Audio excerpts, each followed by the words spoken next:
16ാം നിയമസഭയിലേക്കുള്ള ഇലക്ഷൻ്റെ ഒരു പശ്ചാത്തലത്തിലാണ് നമ്മുടെ സംസാരം നടക്കുന്നത്. ഭരണപക്ഷത്തു നിന്നുള്ള, അതായത് 10 വർഷം ഭരിച്ച LDF സർക്കാരിൻ്റെ ഭാഗത്തു നിന്നുള്ള ഏറ്റവും പ്രധാനപ്പെട്ട അവകാശവാദം വികസനം എന്നുള്ളൊരു വിഷയമാണ്. 10 വർഷം നടന്നിട്ടുള്ള സർവ്വതല സ്പർശിയായിട്ടുള്ള വികസനത്തിനെ കുറിച്ചിട്ടുള്ള ഒരു ക്ലെയിമാണ് സർക്കാർ ഉന്നയിക്കുന്നത്. ഇപ്പോൾ നമ്മൾ ഈ ദിവസങ്ങളിൽ വികസനത്തിനെ കുറിച്ചൊരു സംവാദമാവാം എന്നുള്ള രീതിയിൽ മുഖ്യമന്ത്രിയും പ്രതിപക്ഷ നേതാവും തമ്മിൽ അങ്ങോട്ടും ഇങ്ങോട്ടും തർക്കത്തിൻ്റെ രൂപത്തിൽ നടക്കുകയും അത് പക്ഷേ ഒരിക്കലും എത്തൊന്നുമില്ല. വികസനത്തിനെ കുറിച്ച് ഇലക്ഷൻ്റെ സമയത്ത് ഒരു സംവാദം അതും പ്രതിപക്ഷ നേതാവും മുഖ്യമന്ത്രിയും തമ്മിൽ നടക്കാന്നുള്ളത് ഇലക്ഷൻ്റെ തന്നെ ഒരു പൊളിറ്റിക്കൽ സ്പിയറിനെ വികസിപ്പിക്കുന്ന ഒന്നാകുമായിരുന്നു. പക്ഷേ അത് നിർഭാഗ്യവശാൽ നടക്കുന്നില്ല. നമ്മൾ ഈ വികസനം എന്ന് പറഞ്ഞ വിഷയത്തിനെടുക്കുമ്പോഴേ സാധാരണ പറയാറൊരു സർവ്വതല സ്പർശിയായിട്ടുള്ള വികസനം സ്വാഭാവികമായിട്ട് അടിത്തട്ടിലെ ജനത വരെ എത്തും, അങ്ങനെ അവർക്ക് കൂടി ഗുണകരമാവുന്ന രീതിയിൽ അത് മാറും എന്നാണ് പറയാറ്.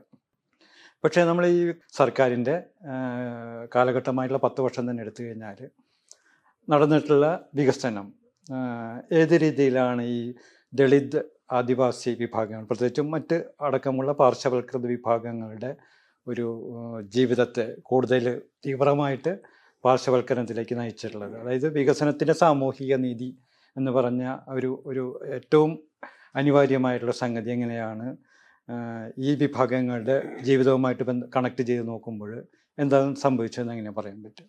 വികസനം ഒരു സംവാദ വിഷയമാകേണ്ടതാണ്, കാര്യത്തിൽ തർക്കമില്ല.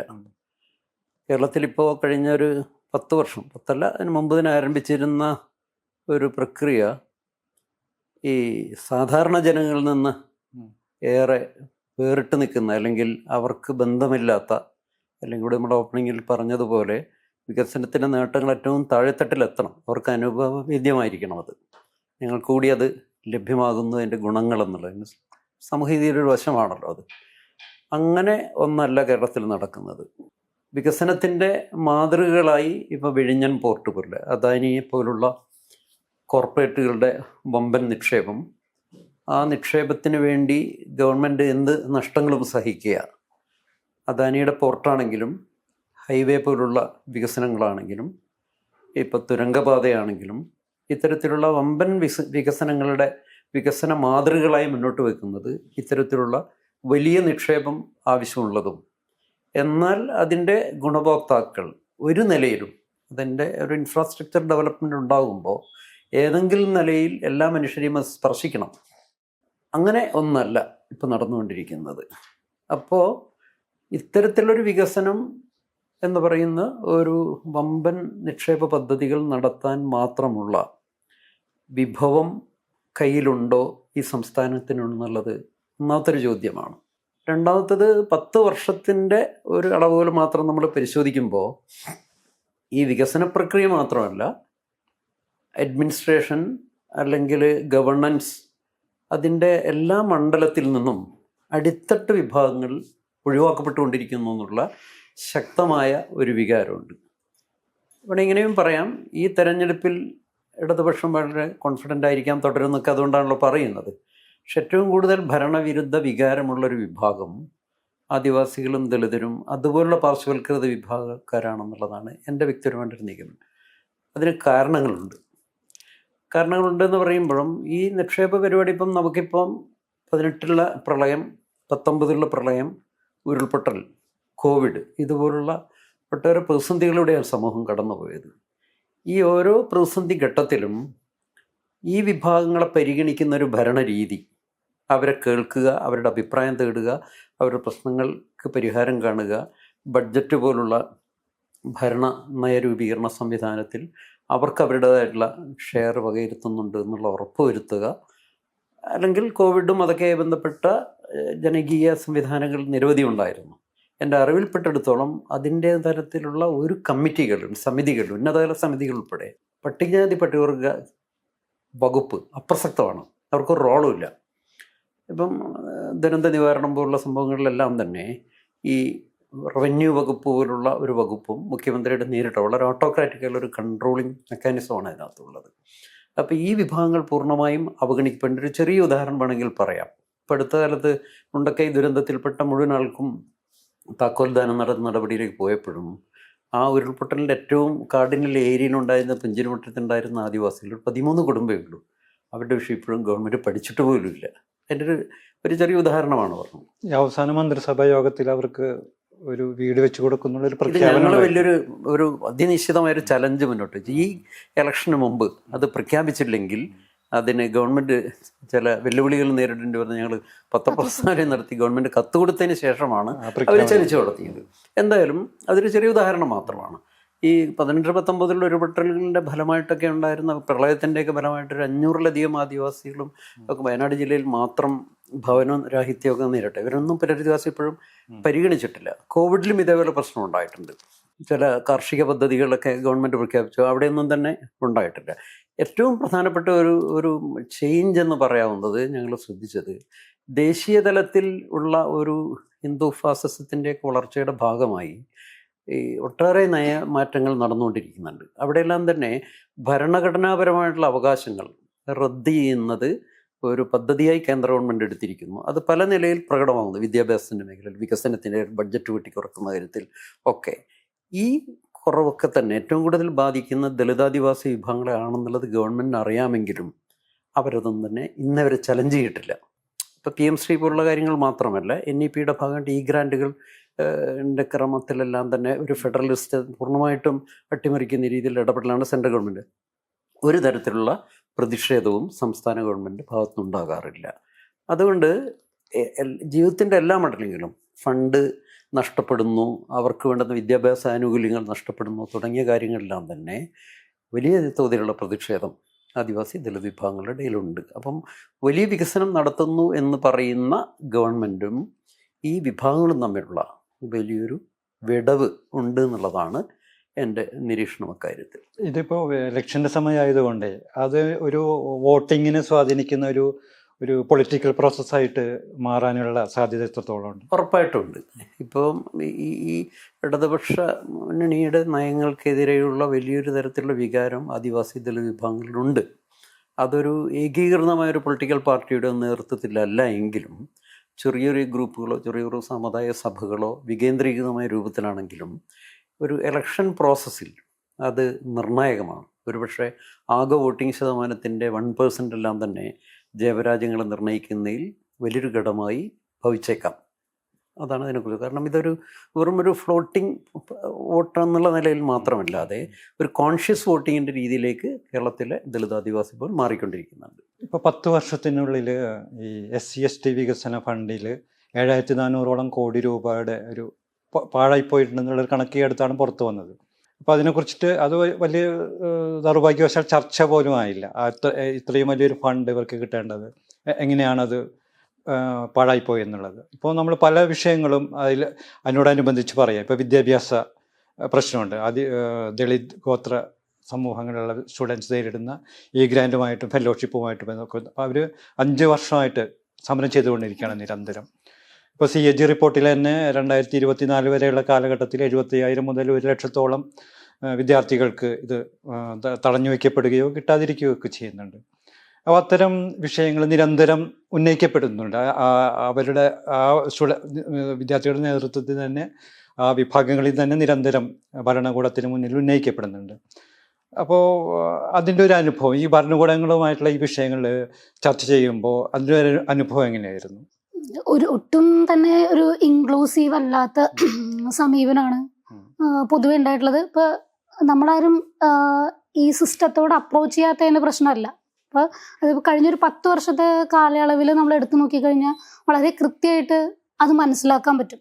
അപ്പോൾ രാധാകൃഷ്ണൻ മിനിസ്റ്റർ SC/ST മിനിസ്റ്റർ ആയിരിക്കുന്ന സമയങ്ങളിൽ, അതേപോലെ തന്നെ ബിന്ദു മിനിസ്റ്ററുടെ അടുത്ത് കോവിഡിന് സമയത്തും കോവിഡിന് ശേഷവും നമ്മൾ നിരന്തരമായിട്ട് ഈ വിഷയങ്ങൾ പറഞ്ഞുകൊണ്ട് 10 വർഷം മുൻപുണ്ടായിരുന്ന അതേ സാധനങ്ങൾ തുടരാനല്ല ഒരു ഗവൺമെൻറ് സംവിധാനം ഉണ്ടാവേണ്ടത്. കാലാനുസൃതമായ മാറ്റം വരണം എന്ന് നമ്മൾ പലതവണകളായി ആവശ്യപ്പെട്ടിട്ടും അങ്ങനെ ഒരു സ്റ്റെപ്പ് എടുക്കാനായിട്ട് ഈ ഗവൺമെൻറ്റിന് കഴിഞ്ഞിട്ടില്ല എന്നുള്ളത് വളരെ കൃത്യമാണ്. കാരണം നേരത്തെ നമുക്ക് മനസ്സിലാക്കാൻ കഴിയുന്നത് വളരെ ചെറിയ ശതമാനം മാത്രം ആദിവാസി വിദ്യാർത്ഥികൾ ഹയർ എഡ്യൂക്കേഷൻ മേഖലയിലേക്ക് വരുന്നൊരു സാഹചര്യമാണ് ഉണ്ടായിരുന്നത്. പക്ഷേ ഈ കഴിഞ്ഞ 10 വർഷക്കാലം എടുത്തു കഴിഞ്ഞാൽ മാറ്റങ്ങൾ സംഭവിച്ചിട്ടുണ്ട്. വിദ്യാഭ്യാസ മേഖലയിൽ അല്ലെങ്കിൽ എഡ്യൂക്കേഷൻ, ഇവർക്ക് ഇനി സർവൈവിന് ലാൻഡ് ഇല്ല, ഫോറസ്റ്റ് റൈറ്റ് ഇല്ല, പെസയില്ല, ഇങ്ങനെയുള്ള കാലഘട്ടത്തിൽ തൊഴിലില്ല. അപ്പോൾ വിദ്യാഭ്യാസം ഭയങ്കര ഒരു നീഡാണെന്ന് ഉള്ള സാമൂഹിക മാറ്റത്തിന്റെ ഭാഗമായി മനസ്സിലാക്കി വന്ന ഫസ്റ്റ് ജനറേഷൻ ലേണേഴ്സ് ആയിട്ടുള്ള അതിദുർബല വിഭാഗത്തിൽപ്പെട്ട പണിയാടിയ, കാട്ടുനായിക്ക, ഊരാളി വിഭാഗത്തിൽ പോലുള്ള ആളുകൾ, കമ്മ്യൂണിറ്റിയിൽ നിന്നുള്ള കുട്ടികൾ ഹയർ എഡ്യൂക്കേഷൻ മേഖലയിലേക്ക് വന്നപ്പം അവരുടെ എഡ്യൂക്കേഷനുമായി ബന്ധപ്പെട്ട് ആദിശക്തി സമ്മർ സ്കൂൾ കഴിഞ്ഞൊരു 10 വർഷക്കാലം വർക്ക് ചെയ്ത സമയത്ത് നമ്മൾ മനസ്സിലാക്കിയ കാര്യങ്ങൾ നിരന്തരമായി ഈ സിസ്റ്റത്തോട് നമ്മൾ സംസാരിച്ചിട്ടുണ്ട്. എന്തുകൊണ്ടാണ് പോസ്റ്റ് മെട്രിക് ഹോസ്റ്റലുകൾ വളരെ ആവശ്യമാണെന്ന് പറഞ്ഞത്. പിന്നെ അതേപോലെ തന്നെ നമുക്ക് എടുത്തു നോക്കി കഴിഞ്ഞാൽ അറിയാം, രജനീയ സാനന്ദം ഭരിച്ചതിന് ശേഷം ഇപ്പോഴും ഹോസ്റ്റൽ ഫീസ് തുച്ഛമായില്ല. 1500 രൂപയാണ് എസ് സി വിദ്യാർത്ഥികൾക്ക് പ്രൈവറ്റ് അക്കോമഡേഷൻ നിൽക്കാൻ. എത്ര വിദ്യാർത്ഥികൾക്ക് ഹോസ്റ്റലിൽ, കോളേജ് ഹോസ്റ്റലിൽ നിന്ന് പഠിക്കാൻ പറ്റുന്നത് വളരെ ചുരുക്കം ആളുകൾക്ക് മാത്രമാണ്. അപ്പം ഈ ഹോസ്റ്റൽ അലവൻസ് വർദ്ധിപ്പിക്കാൻ തന്നെ പറഞ്ഞിട്ട് നമ്മളൊരു 6-7 തവണ കത്ത് കൊടുത്തിട്ടുണ്ട്. ഈ പറയുന്ന എല്ലാ മിനിസ്റ്റേഴ്സിനെയും കണ്ടിട്ടുണ്ട്, ഫിനാൻസ് മിനിസ്റ്റർ ഉൾപ്പെടെ കണ്ട് കാര്യങ്ങൾ അവതരിപ്പിച്ച് ഇതേപോലെ തന്നെ ഇത് പൊളിറ്റിക്കലി കോൺഷ്യസ്നെസ് എന്നുള്ള രീതിയിൽ തന്നെ SC/ST ഡെവലപ്മെന്റ് ഡിപ്പാർട്ട്മെന്റുകൾ അറിയിച്ച് അവിടുന്ന് അവർ വഴി കത്തുകൾ ഫോർവേഡ് ചെയ്ത് അത് കഴിഞ്ഞിട്ടും ഇതിന് വകയിരുത്താനായിട്ട് ഇവിടെ തുകയില്ല എന്ന് പറഞ്ഞിട്ടാണ് കത്തുകൾ മറുപടി അയച്ചത്. പിന്നെ എത്ര ബാധ്യത വരും ഗവൺമെന്റിന് ചോദിച്ചിട്ടാണ് മറുപടി കത്തുകൾ വന്നിട്ടുള്ളത്. നമ്മൾ വളരെ കൃത്യമായിട്ട് ഇത് ഫോളോ അപ്പ് ചെയ്ത കാര്യം.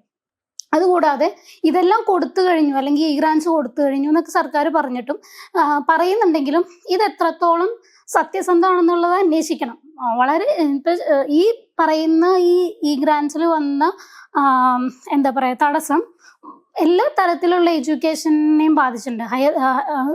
സ്കൂളിംഗ് മുതൽ ഇങ്ങോട്ടേക്ക് ഹയർ എഡ്യൂക്കേഷൻ വരെ ബാധിച്ചിട്ടുണ്ടെന്നുള്ളതാണ്. അതുപോലെ തന്നെ ഇപ്പം ഏറ്റവും റീസെൻ്റ്ലി എന്താണ് ഇവർ പ്രഖ്യാപിച്ചത്? ലംസൺ ഗ്രാൻഡ് 10% വർദ്ധിപ്പിച്ചു എന്ന് പറഞ്ഞാൽ, ഡിഗ്രി പഠിക്കുന്ന PG പഠിക്കുന്ന കുട്ടിക്ക് 1400 രൂപയാണെങ്കിൽ 10% 140 രൂപയാണ് വർദ്ധിപ്പിച്ചേക്കുന്നത്. കഴിഞ്ഞൊരു 10 വർഷത്തിനിടയിൽ പോക്കറ്റ് മണി എത്ര രൂപ വർദ്ധിപ്പിച്ചിട്ടുണ്ട്? ഇതൊക്കെ പരിശോധിക്കേണ്ടതാണ്. അപ്പം ഈ വികസനം എന്നുള്ളതും ആദിവാസി ദളിതരെ അപ്രോച്ച് ചെയ്യുന്ന രീതിയും ഭയങ്കര പ്രശ്നമുണ്ടെന്നുള്ളത്. അപ്പം നമ്മൾ ഹയർ എഡ്യൂക്കേഷൻ മിനിസ്റ്ററെ കണ്ടിരുന്നു. ഹയർ എഡ്യൂക്കേഷൻ കൗൺസിലിങ്ങിന്റെ കമ്മീഷന്റെ സിറ്റിംഗ് ഉണ്ടായ സമയത്ത് കമ്മീഷനെ കണ്ടിരുന്നു. രാജൻ ഗുരുക്കളെ പോയി പലതവണ കണ്ടിരുന്നു. അപ്പൊ നമ്മളോട് പറഞ്ഞത് ഇത് കടലില് കല്ലിടുന്നത് പോലെയാണ്, നമുക്കൊരു ജോയിന്റ് സിറ്റിങ്ങിനെ പറ്റി ആലോചിക്കാം. ഇതൊക്കെ 2021 നടന്ന ചർച്ചകളാണ്. ജോയിന്റ് സിറ്റിംഗ് ഇതാക്കാം. അപ്പൊ SC/ST ഡിപ്പാർട്ട്മെന്റ് ഹയർ എഡ്യൂക്കേഷനെ കൂട്ടിച്ചേർത്തുകൊണ്ട് എന്തൊക്കെ മാറ്റങ്ങൾ കൊണ്ടുവരാം, ഞങ്ങളിതെല്ലാം മനസ്സിലാക്കുന്നുണ്ടെന്നൊക്കെ പറഞ്ഞു.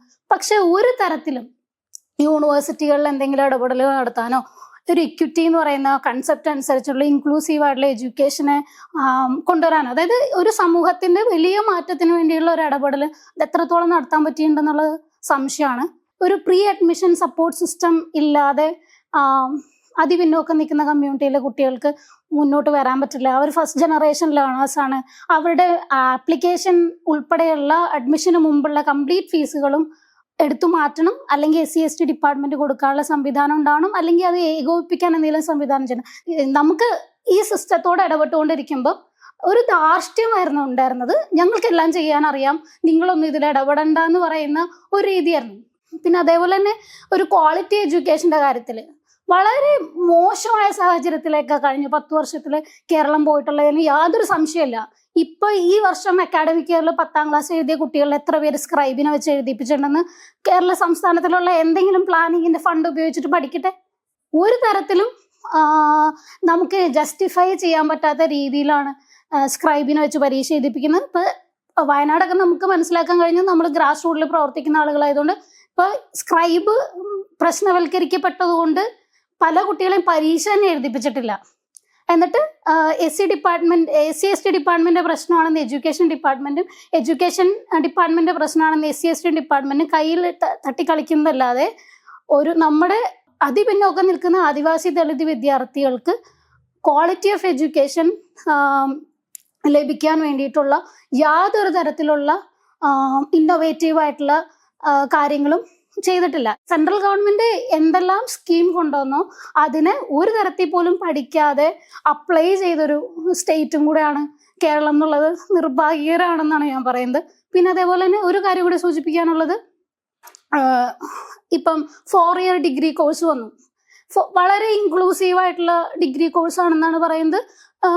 കാലാനുസൃതമായുള്ള മാറ്റങ്ങൾക്കനുസരിച്ച് മാറ്റം ഉണ്ടാവണം, അത് അനിവാര്യമാണ്. പക്ഷെ അവിടെ ഇക്വിറ്റി എന്ന് പറയുന്ന കാര്യത്തെ എത്രത്തോളം കൊണ്ടുവരാനായിട്ട് ആ പോളിസി എടുത്ത് അല്ലെങ്കിൽ ആ ഒരു പുതിയൊരു കാര്യം ചെയ്യുമ്പം ആദിവാസി ദളിത് വിദ്യാർത്ഥികൾ അതിൻ്റെ അകത്ത് എവിടെയായിരിക്കും, അവർക്ക് ഇതെങ്ങനെയാണ് ബാധിക്കുക, അല്ലെങ്കിൽ അവരെ കുറച്ചും കൂടെ ഇതിലേക്ക് കൊണ്ടുവരാൻ വേണ്ടി എന്ത് ചെയ്യാന്നുള്ള ഒരു തരത്തിലുള്ള സംവിധാനങ്ങളും ഉണ്ടായിട്ടില്ല. ഇപ്പൊ റീസെന്റ് നമുക്കറിയാവുന്ന പല കുട്ടികൾക്കും ഇന്റേൺഷിപ്പ് ചെയ്യണം. ഇന്റേൺഷിപ്പ് ചെയ്യണമെങ്കിൽ എന്തായാലും അവർക്ക് ഫീസ് അടയ്ക്കണം. ഫീസ് അടയ്ക്കാൻ ഫീസ് ഈ ഗ്രാൻസിൽ ഉൾപ്പെടുത്തിയിട്ടില്ല. കുട്ടികൾക്ക് ഇന്റേൺഷിപ്പ് ചെയ്യാൻ ഹോസ്റ്റലിൽ നിൽക്കണം. ഏത് ഹോസ്റ്റലാ? കോളേജിന്റെ ഹോസ്റ്റൽ 31-ാം തീയതി അടയ്ക്കുക. അത് കഴിഞ്ഞ് ഇന്റേൺഷിപ്പ് ചെയ്യണമെങ്കിൽ അവർ വേറെ ഫീസ് കൊടുക്കണം. പല സ്ഥാപനങ്ങളിലും ചോദിക്കുമ്പോൾ 15,000 20,000 രൂപയൊക്കെയാണ് ഇന്റേൺഷിപ്പ് ചെയ്യണതിന് വേണ്ടിയിട്ട് ആവശ്യപ്പെടുന്നത്.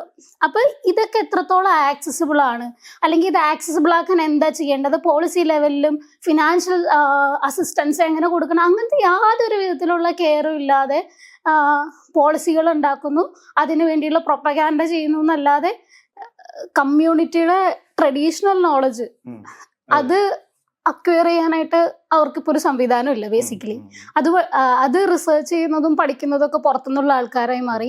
ഇവർക്ക് കമ്മ്യൂണിറ്റിയുടെ അകത്ത് നിന്നിട്ട് അവരുടെ ഒരു ബേസിക് എഡ്യൂക്കേഷൻ, കമ്മ്യൂണിറ്റിയുടേതായുള്ള അറിവുകൾ ഉൾക്കൊള്ളാനും മനസ്സിലാക്കാനും ഉള്ള ഒരു അവസ്ഥയില്ല. പുറത്തേക്ക് പോയി ഹയർ എഡ്യൂക്കേഷനും മറ്റു കാര്യങ്ങൾക്ക് പോയി അതിനെ റിസർച്ച് ചെയ്ത് പുറത്തേക്ക് കൊണ്ടുവരാൻ വേണ്ടിയിട്ടുള്ള ഒരു സാമ്പത്തിക അസിസ്റ്റൻസും ഇല്ല എന്നുള്ളത് ഭയങ്കര ഒരു വെല്ലുവിളി നേരിടുക. ഇപ്പം ഡിഗ്രി കഴിഞ്ഞ് PG കഴിഞ്ഞ് അല്ലെങ്കിൽ MPhil കഴിഞ്ഞ ആളുകളും അടുത്ത സ്റ്റെപ്പ് എന്ന് പറഞ്ഞ് ചെയ്യുന്നത് തൊഴിലുറപ്പിലേക്ക് പോവുക, അല്ലെങ്കിൽ അടക്ക പറിക്കാൻ പോവുക, അല്ലെങ്കിൽ കാപ്പി പറിക്കാൻ പോവുക എന്ന് പറയുന്നൊരു അവസ്ഥയിലേക്ക് തന്നെയാണ് പല മേഖലയിലുള്ള ഡിഗ്രി PG ലെവലിൽ പഠിക്കുന്ന വിദ്യാർത്ഥികൾ മുന്നോട്ട് വരുന്നത്. പിന്നെ ഇപ്പോഴത്തെ കോണ്ടെക്സ്റ്റിൽ എനിക്ക് തോന്നുന്നു ഹയർ എഡ്യൂക്കേഷന് പുറത്തേക്ക് പോകുമ്പോൾ താമസിക്കാനും അതിനുള്ള ഫെസിലിറ്റീസ് കൂട്ടിയിട്ട് അവർക്ക് ഊരിൽ നിന്ന് തന്നെ വിദ്യാഭ്യാസം ആക്സസ് ചെയ്യാൻ പറ്റുന്ന ഒരു അവസരം വേണം. പക്ഷെ നമ്മുടെ ഗവൺമെന്റ് വളരെ എന്താ പറയുക, ഇൻഫ്രാസ്ട്രക്ചർ ഡെവലപ്പ് ചെയ്തു എന്ന് പറയുന്ന സ്ഥലത്ത് എന്തുകൊണ്ടാണ് ഊരിൽ തന്നെ അവർക്ക് ഊരിൽ നിന്ന് വിദ്യാഭ്യാസം ആക്സസ് ചെയ്യാൻ പറ്റാത്തത്? എത്രയോ ഗോത്രവാഹിനി അങ്ങനെയുള്ള പല പദ്ധതികളും കുറച്ചും കൂടി ഊർജ്ജസ്വലമായി ചെയ്തു കഴിഞ്ഞാൽ കുട്ടികൾക്ക് അവരുടെ തന്നെ ട്രഡീഷണൽ നോളജ് അക്വയർ ചെയ്യാൻ പറ്റും. ഇപ്പൊ അട്ടപ്പാടി എടുത്തു നോക്കിയാലും മറ്റു സ്ഥലങ്ങൾ എടുത്തു നോക്കിയാലും എന്താ പറയാ, പഴയ തലമുറയും പുതിയ തലമുറയും തമ്മിലുള്ള ഗ്യാപ്പ് ഈ MRSകൾ വന്നുകൊണ്ട് ഭക്ഷണ രീതിയിൽ വന്ന മാറ്റങ്ങൾ, അട്ടപ്പാടിയിലൊക്കെയുള്ള ശിശുമരണങ്ങൾ ഏത് ഇയർ തുടങ്ങിയാണ് സംഭവിച്ചിട്ടുള്ളത് എന്നൊക്കെ നമുക്ക് വിലയിരുത്തി കഴിഞ്ഞാൽ ക്ലൈമറ്റ് ചേഞ്ചുമായി ബന്ധപ്പെടുത്തിക്കൊണ്ട് നമുക്ക് കണക്ട് ചെയ്ത് പറഞ്ഞു കഴിഞ്ഞാൽ ക്ലൈമറ്റ് ചേഞ്ച് മിറ്റിഗേഷന് വേണ്ടിയിട്ട് സസ്റ്റൈനബിൾ ആയിട്ടുള്ള കൃഷി കൊണ്ടുവരണം എന്നൊക്കെ പറയും ഒക്കെ ചെയ്യുമ്പോഴും ഇതിലൊക്കെ എത്രത്തോളം ആദിവാസികളും ദളിതരും ഇൻക്ലൂസീവാണ് ഈ പദ്ധതികൾ എന്നുള്ളതാണ്. ഇപ്പൊ ശരിക്കും അട്ടപ്പാടിയിലൊക്കെ അവര് ട്രഡീഷണലി ചെയ്തിരുന്ന കൃഷി ചെയ്തിട്ട് ഒരു ഇൻകം ജനറേറ്റ് ചെയ്യാൻ പുതിയ തലമുറയ്ക്ക് സാധിച്ചേനെ. പക്ഷെ അത് അവരുടെ ഹെൽത്തിനെയും നല്ല രീതിയിൽ കൊണ്ടുപോയാനെ. പക്ഷെ ഇപ്പൊ എന്താ സംഭവിക്കണെന്ന് വെച്ച് കഴിഞ്ഞാൽ ഈ പറയുന്ന ഗ്യാപ്പ് വൈഡൻ ചെയ്യും, അവർക്കൊരു പ്രോപ്പറായിട്ട് ഹെൽത്ത് ഇല്ലാത്തൊരു കണ്ടീഷനും ഇതിൽ നിന്ന് ഡിറ്റാച്ച്ഡ് ആവും, ഒരു ഒന്നും ചെയ്യാൻ പറ്റാത്തൊരവസ്ഥയിലാണ് ശരിക്കും ബ്രെയിൻ ഡ്രെയിൻ എന്ന് പറഞ്ഞ വിഷയം ചർച്ച ചെയ്യപ്പെടേണ്ടത്. അതെ അതെ. ഇപ്പൊ ഈ പറഞ്ഞ പോലെ ദളിത് ആദിവാസി സംഘടനകളുടെ നേതൃത്വത്തിൽ ഒരു അവകാശ പത്രിക മുന്നോട്ട് വെച്ചിട്ടുണ്ട് ഈ നിയമസഭ ഇലക്ഷന്റെ കോണ്ടെക്സ്റ്റിൽ. ഒരു ആദിവാസി ബദൽ എന്നുള്ള രീതിയിൽ വനം, പരിസ്ഥിതി, പിന്നെ കാലാവസ്ഥാ വ്യതിയാനം പോലെയുള്ള സംഭവങ്ങളൊക്കെ ഒരു ആദിവാസി ബദൽ. ഇപ്പം നമ്മൾ വയനാടിൻ്റെ ഈ ഗീതാനന്ദ മാഷ പറഞ്ഞ പോലെ പുനരധിവാസ പ്ലാൻ ഒരു 178 കുടുംബങ്ങൾ ഉൾക്കൊള്ളിച്ചിട്ടുള്ള പ്ലാൻ നടപ്പാക്കുകയുണ്ടായി. വീടുകൾ പണിതു കൊടുക്കുകയുണ്ടായി, ടൗൺഷിപ്പ്. അത് തീർച്ചയായിട്ടും അത്രയും കുടുംബങ്ങൾക്ക് അതിനൊരു അവസരം കിട്ടുക എന്നുള്ളത് വളരെ നല്ല കാര്യം തന്നെയാണ്. പക്ഷെ അതോടൊപ്പം നമ്മുടെ ഒരു ആവശ്യം എന്നുള്ളത് ഈ ഗോത്ര വിഭാഗത്തിൽപ്പെട്ട കുടുംബങ്ങൾക്കും ഇതുപോലുള്ളൊരു അതിജീവന പ്ലാൻ ഉണ്ടോ എന്നുള്ളൊരു വലിയ ചോദ്യം അതോടൊപ്പം ഉന്നയിക്കപ്പെടേണ്ടതുണ്ട്. ഇപ്പം ഈ വിഷയങ്ങൾ, ഇപ്പോൾ പരിസ്ഥിതി ആയാലും വനമായാലും കാലാവസ്ഥാ വ്യതിയാനം പോലുള്ള വിഷയങ്ങൾ ഫേസ് ചെയ്യുന്ന ഈ സമൂഹങ്ങൾക്കുള്ള ഒരു ആദിവാസി ബദൽ എന്നുള്ളതിൻ്റെ എന്താ ഒരു ബേസിക് ആയിട്ടുള്ള കോൺസെപ്റ്റ് എന്താണ്? ഏത് രീതിയിലാണ് അത് മുന്നോട്ട് വയ്ക്കുന്നത്? അതിൽ ഏറ്റവും പ്രധാനപ്പെട്ട ഒരു കാര്യം ഈ ട്രഡീഷണൽ നോളജും ആധുനിക നോളജും എങ്ങനെയാണ് സങ്കലനം ചെയ്ത് ഈ വിഭാഗങ്ങളുടെ പുരോഗതിക്കായി ഉപയോഗിക്കാൻ പറ്റുക എന്നുള്ളതാണ്. ഇപ്പോൾ നേരത്തെ ഇവിടെ സൂചിപ്പിച്ചതുപോലെ വിദ്യാഭ്യാസം ലഭിക്കുന്നു, പക്ഷേ പഴയ പണികളിലേക്ക് തന്നെ പോകേണ്ടി വരുന്നു എന്നുള്ള വരുമാനം ഒന്നും ഉണ്ടാവില്ല. അതേസമയം ഇപ്പോൾ സസ്റ്റൈനബിലിറ്റിയുമായിട്ട് ബന്ധിപ്പിച്ചുകൊണ്ട് പുതിയതായിട്ട് ഈ പറയുന്ന വനവിഭവങ്ങൾ പിന്നെ കേന്ദ്രീകരിച്ചിട്ടുള്ള പ്രൊഡക്റ്റിനുള്ള ഒരുപാട് സാധ്യതകളുണ്ട്. ഇപ്പോൾ പനമ്പ് കൊണ്ട് പിന്നെ അല്ലെങ്കിൽ കൈതോല കൊണ്ടോ ഉള്ള ഒരു പിന്നെ വേസ്റ്റ് ബാസ്ക്കറ്റ് കേരളത്തിൽ എമ്പാടും വ്യാപകമാക്കാൻ എന്ന് പറഞ്ഞാൽ പ്ലാസ്റ്റിക്കിന് പകരം എന്നുള്ള നിലയിൽ കേരളത്തിലെ സർക്കാർ ഓഫീസുകളിലും സ്കൂളുകളിലും അതുപോലെ തന്നെ മറ്റ് സ്ഥാപനങ്ങളിലും പിന്നെ ഷോപ്പ് ആൻഡ് എസ്റ്റാബ്ലിഷ്മെൻറ്റുകളിലും ഇവിടെയൊക്കെ അങ്ങനെയുള്ള ഒരു പ്ലാനിങ്ങും അതിൻ്റെ ആധുനീകരിച്ചിട്ടുള്ള എന്ന് പറഞ്ഞാൽ അതിന് പിന്നെ ഉള്ള ഡിഫക്റ്റ് എന്താണ്, അത് പരിഹരിക്കാൻ നമ്മുടെ സൗകര്യത്തിനനുസരിച്ച് അത് ഉപയോഗിക്കാൻ എന്താണ് ആധുനീകരിച്ച് ചെയ്യേണ്ടത്, ഇങ്ങനെയുള്ള കാര്യങ്ങൾ വെച്ച് ആലോചിക്കുകയാണെങ്കിൽ ഒരു വലിയ തൊഴിൽ സാധ്യത ആ മേഖലയിലുള്ള ട്രഡീഷണൽ നോളജ് ഉപയോഗിച്ചിട്ടും അതിനെ ആധുനികവൽക്കരിച്ചിട്ടും ഒരു വലിയ തോതിലുള്ള തൊഴിൽ സാധ്യത ഉണ്ടാക്കാൻ പറ്റും. എന്ന് പറഞ്ഞാൽ ഇപ്പോൾ 1,60,000 IT തൊഴിലാളികളെ കേരളത്തിൽ ഉണ്ടെങ്കിൽ അവർക്ക് വേണ്ടിയിട്ട് ചെലവഴിക്കുന്ന ആയിരക്കണക്കിന് കോടി രൂപ അതിൻ്റെ ബിൽഡിങ്, അതിൻ്റെ ഇൻഫ്രാസ്ട്രക്ചർ അത് കെട്ടാൻ വേണ്ടിയിട്ട് ഉപയോഗിക്കുന്നു. 20 ലക്ഷം ആളുകൾ കൃഷിയുമായി ബന്ധപ്പെട്ടിട്ടുള്ള തൊഴിലുകളിൽ, പക്ഷെ ആ മേഖലക്ക് എത്ര പൈസ ബജറ്റ് അലോക്കേഷൻ വരുന്നു? അതിൽ തന്നെ ഈ പറയുന്ന ആദിവാസി ദളിത് വിഭാഗങ്ങളുടെ കാർഷിക മേഖലയിലുള്ള ഇതിനു വേണ്ടി എത്രമാത്രം വിഹിതം വരുന്നു എന്നൊക്കെയുള്ള കാര്യങ്ങൾ പരിശോധിച്ച് ശരിക്കും ഒരു ഇന്റർസെക്ഷണൽ എന്ന് പറഞ്ഞാൽ ഇന്റർസെക്ഷണൽ എന്നുള്ളത് വികസനത്തിന്റെ കാര്യത്തിലും ഫണ്ട് അലോക്കേഷന്റെ കാര്യത്തിലും വിജ്ഞാനത്തിനെ പരിശോധിക്കുന്ന കാര്യത്തിലും ഒക്കെ തന്നെ ഇങ്ങനെ ഒരു ഇന്റർസെക്ഷണൽ സമീപനം ആണ് യഥാർത്ഥ വികസനം എന്നുള്ള രീതിയിൽ കേരളത്തിൽ വളർന്നു വരേണ്ടത്. പക്ഷെ നിർഭാഗ്യവശാൽ ആ കാര്യങ്ങളൊന്നും നമ്മുടെ ഭരണകൂടങ്ങൾ, ഗവൺമെന്റുകളുടെ പരിഗണനയിലേ ഇല്ല. ഇപ്പൊ അവകാശ പത്രികയിൽ ഒരു പ്രധാനപ്പെട്ട ഒരു ആവശ്യമായിട്ട് പരിഗണിക്കാവുന്ന ഒരു കാര്യം വനാവകാശ നിയമം ഇതിനെക്കുറിച്ചുള്ള ഒരു കാര്യമാണ്. ഇപ്പൊ നമ്മുടെ കേരളത്തിലെ രാഷ്ട്രീയ പാർട്ടികൾ ഈ വനാവകാശ നിയമത്തിനെ കുറിച്ച് എത്രത്തോളം, അതിന്റെ പ്രാധാന്യത്തെ കുറിച്ച് എത്രത്തോളം ബോധവാന്മാരാണ്? എനിക്കൊന്ന് കേരളത്തിലായിരിക്കും അത് ഏറ്റവും മോശമായി നടപ്പിലാക്കപ്പെട്ട ഒരു സ്ഥലം എന്നാണ് എനിക്ക് തോന്നുന്നത്. ഇപ്പോൾ പെസ ആക്ടിനെ കുറിച്ചൊക്കെ നേരത്തെ ചർച്ച ചെയ്തപ്പെട്ടപ്പോൾ അതെന്തോ ഒരു വിഘടനവാദം എന്ന് പറഞ്ഞാൽ ഇതൊരു ഇന്ത്യയുടെ ഭരണഘടനയിലുള്ള ഒരു പ്രത്യേക ജനവിഭാഗത്തിന്റെ പുരോഗതിക്ക് വേണ്ടിയിട്ടുള്ള സവിശേഷമായിട്ടുള്ള ഒരു അവകാശം എന്നുള്ള നിലയിൽ ഭരണഘടനാ ശില്പികൾ കണ്ടതാണ് എന്നതിന് കാണുന്നതിന് പകരം ഇത് എന്തോ വിഘടന പരിപാടിയാണ്. സമൂഹത്തെ യോജിച്ചു നിർത്തുന്നതിൽ നിന്ന് അല്ലെങ്കിൽ സ്വത്വവാദം, ഇപ്പോൾ കേരളത്തിലൊക്കെയുള്ള ലെഫ്റ്റ് പ്രയോഗിക്കുന്ന ഏറ്റവും പ്രധാനപ്പെട്ട ഒരു വിമർശനം ആദിവാസി ദളിത് സാമൂഹ്യ സംഘടനകളോടൊക്കെ അവർ നിരന്തരമായിട്ട് പ്രയോഗിക്കുന്ന ഒരു ആരോപണമാണ് സ്വത്വവാദം. യഥാർത്ഥത്തിൽ ഈ പറയുന്ന സ്വത്വത്തെ അംഗീകരിച്ചുകൊണ്ട് ആ സ്വത്വത്തിൽ ഊന്നിയിട്ടുള്ള വികസനം എന്നുള്ളതായിരിക്കണം. അപ്പോൾ അതിനു വേണ്ടി ഈ വനാവകാശ നിയമത്തെയൊക്കെ ഉപയോഗപ്പെടുത്താൻ പറ്റുമായിരുന്നു. പക്ഷെ അത് ഇംപ്ലിമെന്റ് ചെയ്ത് എനിക്ക് തോന്നുന്നത് വനാവകാശ നിയമപ്രകാരം ആ വനാവകാശ നിയമത്തിൽ പറയുന്ന തരത്തിലുള്ള വനത്തിൽ അവകാശം കിട്ടിയ എത്ര കമ്മ്യൂണിറ്റികൾ അല്ലെങ്കിൽ എത്ര വ്യക്തികൾ ഉണ്ടാവും എന്നുള്ളത് എനിക്കറിയില്ല. പറഞ്ഞത് ശരിയാണ്. കേരളത്തിൽ ആണ് ഏറ്റവും ഒരു പക്ഷേ വനാവകാശ നിയമം മോശപ്പെട്ട രീതിയിൽ കൈകാര്യം ചെയ്തത്. 2006 നിയമം UP ഗവൺമെൻറ് പാസ്സാക്കിയതിന് ശേഷം അത് കേരളത്തിൽ നടപ്പാക്കാനുള്ള അവസരം കിട്ടിയിരിക്കുന്ന ഇടതുപക്ഷ ജനാധിപത്യ മുന്നണിക്ക് ഒന്നാം കാരണം. അന്ന് ബിനോയ് വിശ്വമായിരുന്നു ഫോറസ്റ്റ് മിനിസ്റ്റർ എന്ന് ഓർമ്മയുണ്ടല്ലോ. ഗവൺമെൻറ് അന്ന് അതിനെ കണ്ടിരുന്നത് പട്ടയം നൽകാനുള്ളൊരു ഉപാധിയായിട്ടാണ്. ഇപ്പം നിയമം പോലും വേണ്ടവണ്ണം പഠിക്കാതെ ഏറ്റവും ചുരുങ്ങിയത് 1 ഏക്കർ ഭൂമി ഞങ്ങൾ കൊടുക്കുന്നതാണ് പറഞ്ഞത്. ഒരു ലാൻഡ് അസൈൻമെൻറ്റ് ആക്ടിൻ്റെ ഒരു സംഭവമായിട്ട് മാത്രം ഇവരതിനെ പരിഗണിക്കുകയും പിന്നീട് 1 ഏക്കർ കൊടുക്കുമെന്നൊക്കെ പറയുന്നതിന് ഒരു തിരുത്തി ചില പരിസ്ഥിതി പ്രസ്ഥാനങ്ങളൊക്കെ ഇടപെടുകയും അങ്ങനെയല്ല നിയമത്തിന് കാർഡിനലായുള്ള 3 ഏരിയകളുണ്ട്. ഒന്ന്, പാരമ്പര്യമായി കാട്ടിൽ അധിവസിച്ചു വരുന്ന ഗോത്രവർഗ വിഭാഗങ്ങൾ അവർ കൃഷി ചെയ്യുന്ന ഭൂമിക്ക് വ്യക്തിഗത വനാവകാശവും, ഒരു കമ്മ്യൂണിറ്റി എന്നുള്ള നിലയിൽ ഒരു ഗ്രാമസഭകൾ വനത്തിൽ പെരുമാറുന്ന മേഖലകൾ, അത് തേന് ശേഖരിക്കാനും വിഭവങ്ങളുടെ ശേഖരണമൊക്കെ ബന്ധപ്പെട്ട അവരുടെ അവകാശമാണ്. അതാണ് അതിന് ഏറ്റവും പ്രധാനപ്പെട്ട ഒരു ഏരിയ. സാമൂഹിക കമ്മ്യൂണിറ്റി ഫോറസ്റ്റ് റൈറ്റ്, ഒരു കമ്മ്യൂണിറ്റി എന്നുള്ള നിലയിൽ വനത്തിൻ്റെ മുകളിലുള്ള അവകാശം അംഗീകരിക്കപ്പെടുന്നു എന്നുള്ള നിയമത്തിൻ്റെ ഏറ്റവും കാർഡിനലി 2ാമത്തെ വശം. മറ്റൊന്ന് വികസനാവകാശമാണ്. അപ്പോൾ ഈ ഞാൻ ആദ്യം പറഞ്ഞ നിലപാട് അവർ തിരുത്തിയെങ്കിലും കേരളത്തിൽ 2012 മുതൽ ഇങ്ങോട്ട് വനാവകാശ നിയമം നടപ്പാക്കിയപ്പോൾ ഈ വ്യക്തിഗത വനാവകാശം മാത്രമേ കൊടുത്തിട്ടുള്ളൂ. അപ്പോൾ അതിൻ്റെ കണക്കുകൾ 45,000 കുടുംബങ്ങൾക്ക് മൊത്തത്തിൽ കൊടുത്തിട്ടുണ്ട്. പിന്നെ ഓരോ വർഷം കൊടുക്കുന്നതനുസരിച്ച് ചെറിയ വ്യത്യാസം വന്നിരിക്കാം. ഞാനിത് 2 വർഷം മുമ്പുള്ളൊരു കണക്കാണ് പറഞ്ഞത്. അതിൽ ഭൂരിപക്ഷം പേർക്കും ഇടുക്കി, പത്തനംതിട്ട പോലുള്ള മേഖലകൾ വിട്ട് വയനാട്ടിലേക്ക് കിടക്കുമ്പോൾ 2 സെൻറ്റും 3 സെൻറ്റും മാത്രമേ ഭൂമിയുള്ളൂ എന്നുള്ളതാണ് യാഥാർത്ഥ്യം. ഇത് കാട്ടിൻ്റെ ഉള്ളിലുള്ള ചെറിയ ചെറിയ വാസസ്ഥലങ്ങളിൽ മാത്രമാണ് കൊടുത്തിരിക്കുന്നത്. അപ്പോൾ വ്യക്തിഗത വനാവകാശം കൊടുത്തെടുത്ത് അവരവസാനിപ്പിച്ചു. യഥാർത്ഥത്തിൽ ചെയ്യേണ്ടിയിരുന്നത് രണ്ടാമത്തത് ഒരു ഗ്രാമസഭ എന്ന് പറയുന്നത് 50-100 ആദിവാസി കുടുംബങ്ങൾ താമസിക്കുന്ന ഒരു പ്രദേശത്ത് അവരുടെ ഒരു വില്ലേജായിട്ട് കണക്കാക്കുന്നുണ്ട്. അതിനാണ് എൻ്റെ ഡിസിഷൻ മേക്കിംഗ് ബോഡി.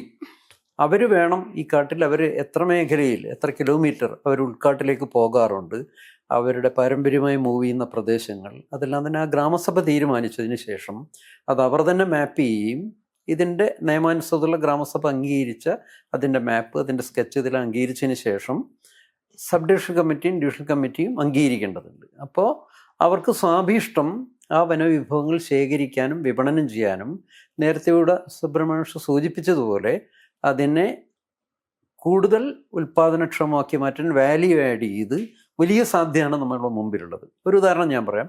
അടിമാലി ബെൽറ്റിലുള്ള ഈറ്റക്കാടുകൾ ഈറ്റ മരങ്ങളല്ല, അത് തടീതര വനോൽപ്പന്നങ്ങൾ മാത്രമാണ് ഇതിനകത്ത് വരും. മരങ്ങളൊഴികെയെല്ലാം തന്നെ ആദിവാസി വനാവകാശ നിയമത്തിൻ്റെ പരിധിയിൽ വരും. അങ്ങനെ നോക്കുമ്പോൾ ഈറ്റക്കാടുകളുടെ മുഴുവൻ വിഭവവും യഥാർത്ഥത്തിൽ ആ മേഖലയിലെ ഗോത്രവർഗ വിഭാഗങ്ങളുടെ ഒരു വിഭവമാണ്. അതിൻ്റെ പൊട്ടൻഷ്യൽ ചെറുതൊന്നുമല്ല.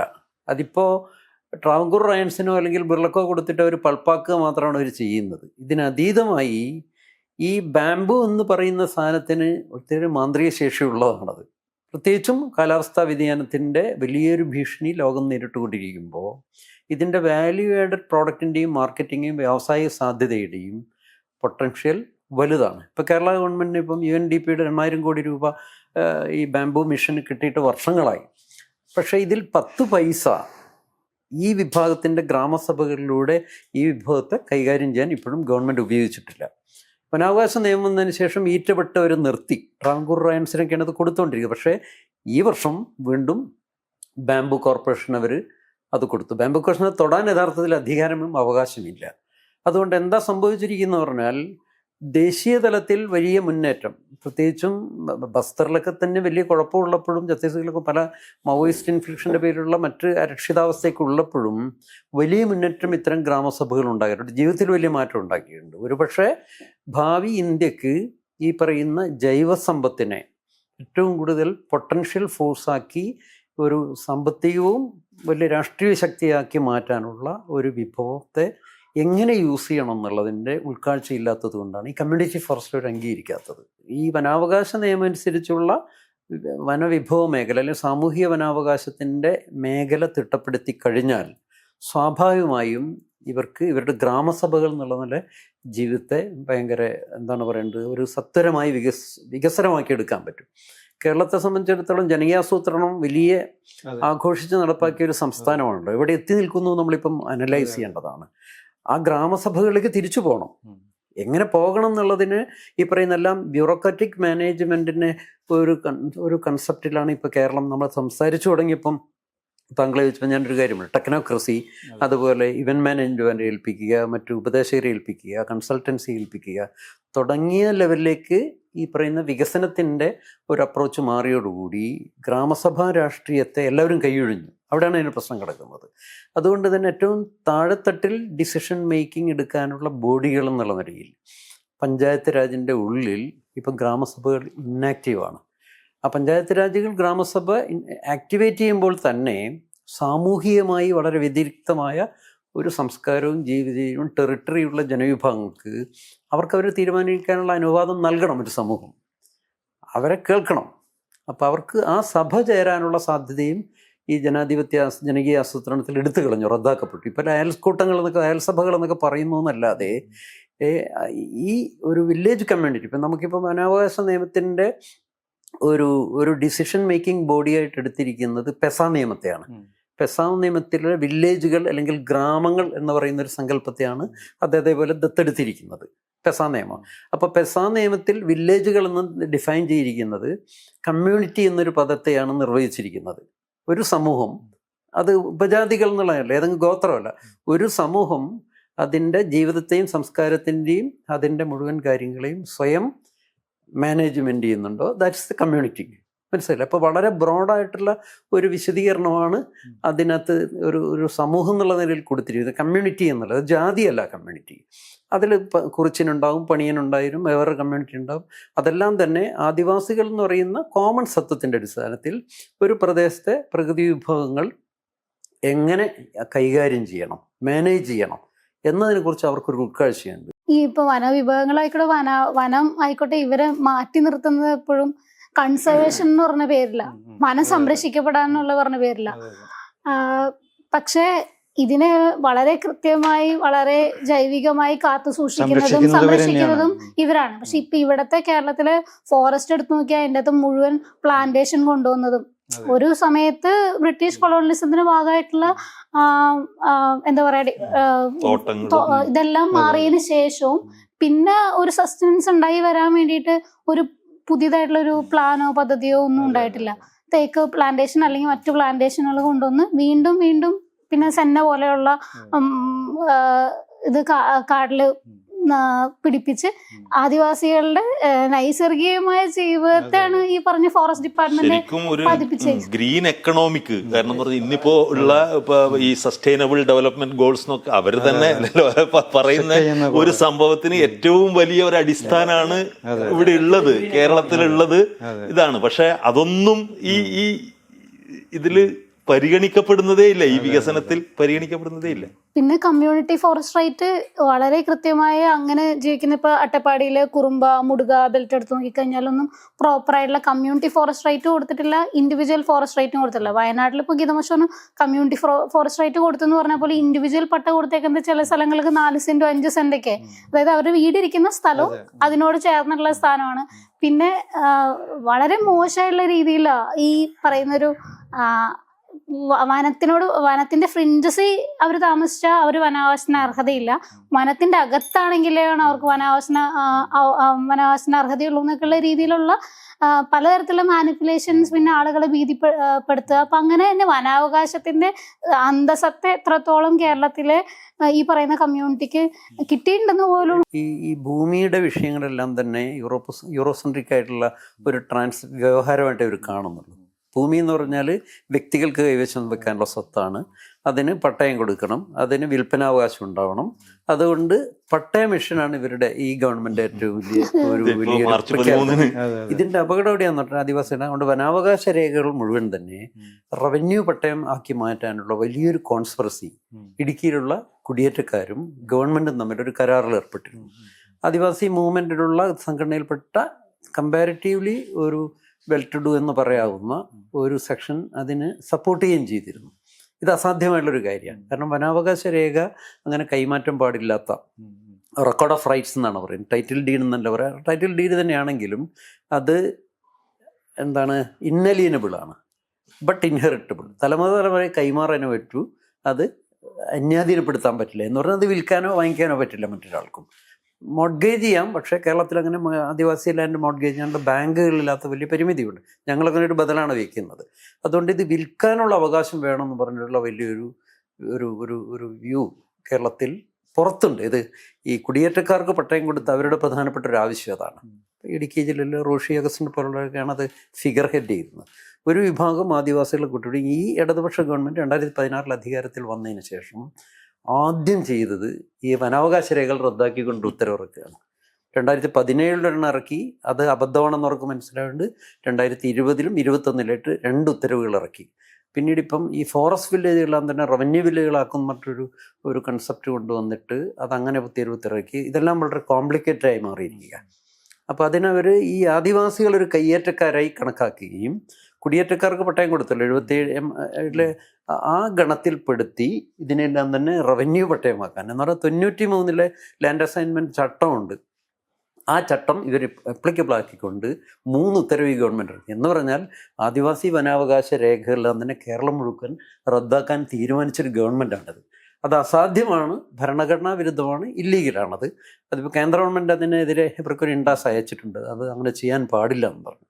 അപ്പം അവിടെയാണ് ഇതിൻ്റെ ഒരു വലിയ ഭൂമി ഒരു മാർക്കറ്റായിട്ട് മാത്രമേ, ഒരു മാർക്കറ്റ് ഇക്കണോമിയുടെ പാർട്ടിൽ ഉപാധിയായിട്ട് മാത്രമേ നമ്മുടെ ഭരണകർത്താക്കൾ കാണുന്നു എന്നുള്ളിടത്താണ് ഈ വിഷയം നേരിടുന്ന ക്രൈസിസ്. ഇപ്പോൾ ഭൂമിയെക്കുറിച്ച് തന്നെ ഇപ്പോൾ പറഞ്ഞു കഴിഞ്ഞാൽ ഭൂപരിഷ്കരണ നിയമത്തിൻ്റെ 50-ാം വാർഷികം കടന്നുപോയി. ഇപ്പോൾ കേരളത്തിൻ്റെ മാനവശേഷി വികസന ചരിത്രമൊക്കെ എടുത്തു കഴിഞ്ഞാൽ ഏറ്റവും പ്രധാനപ്പെട്ട ഒരു മോഡലായിട്ട് നേട്ടമായിട്ടൊക്കെ കൊട്ടിഘോഷിക്കപ്പെടുന്നതാണ് ഭൂപരിഷ്കരണ നിയമം. അതിൻ്റേതായിട്ടുള്ള നേട്ടങ്ങളുണ്ട് താനും. പക്ഷേ ദളിത് ആദിവാസി വിഭാഗങ്ങളുടെ ഭൂവുടമസ്ഥ എന്ന് പറഞ്ഞ പ്രശ്നം ഒരിക്കലും ആ നിയമം അഭിസംബോധന ചെയ്തിട്ടില്ല.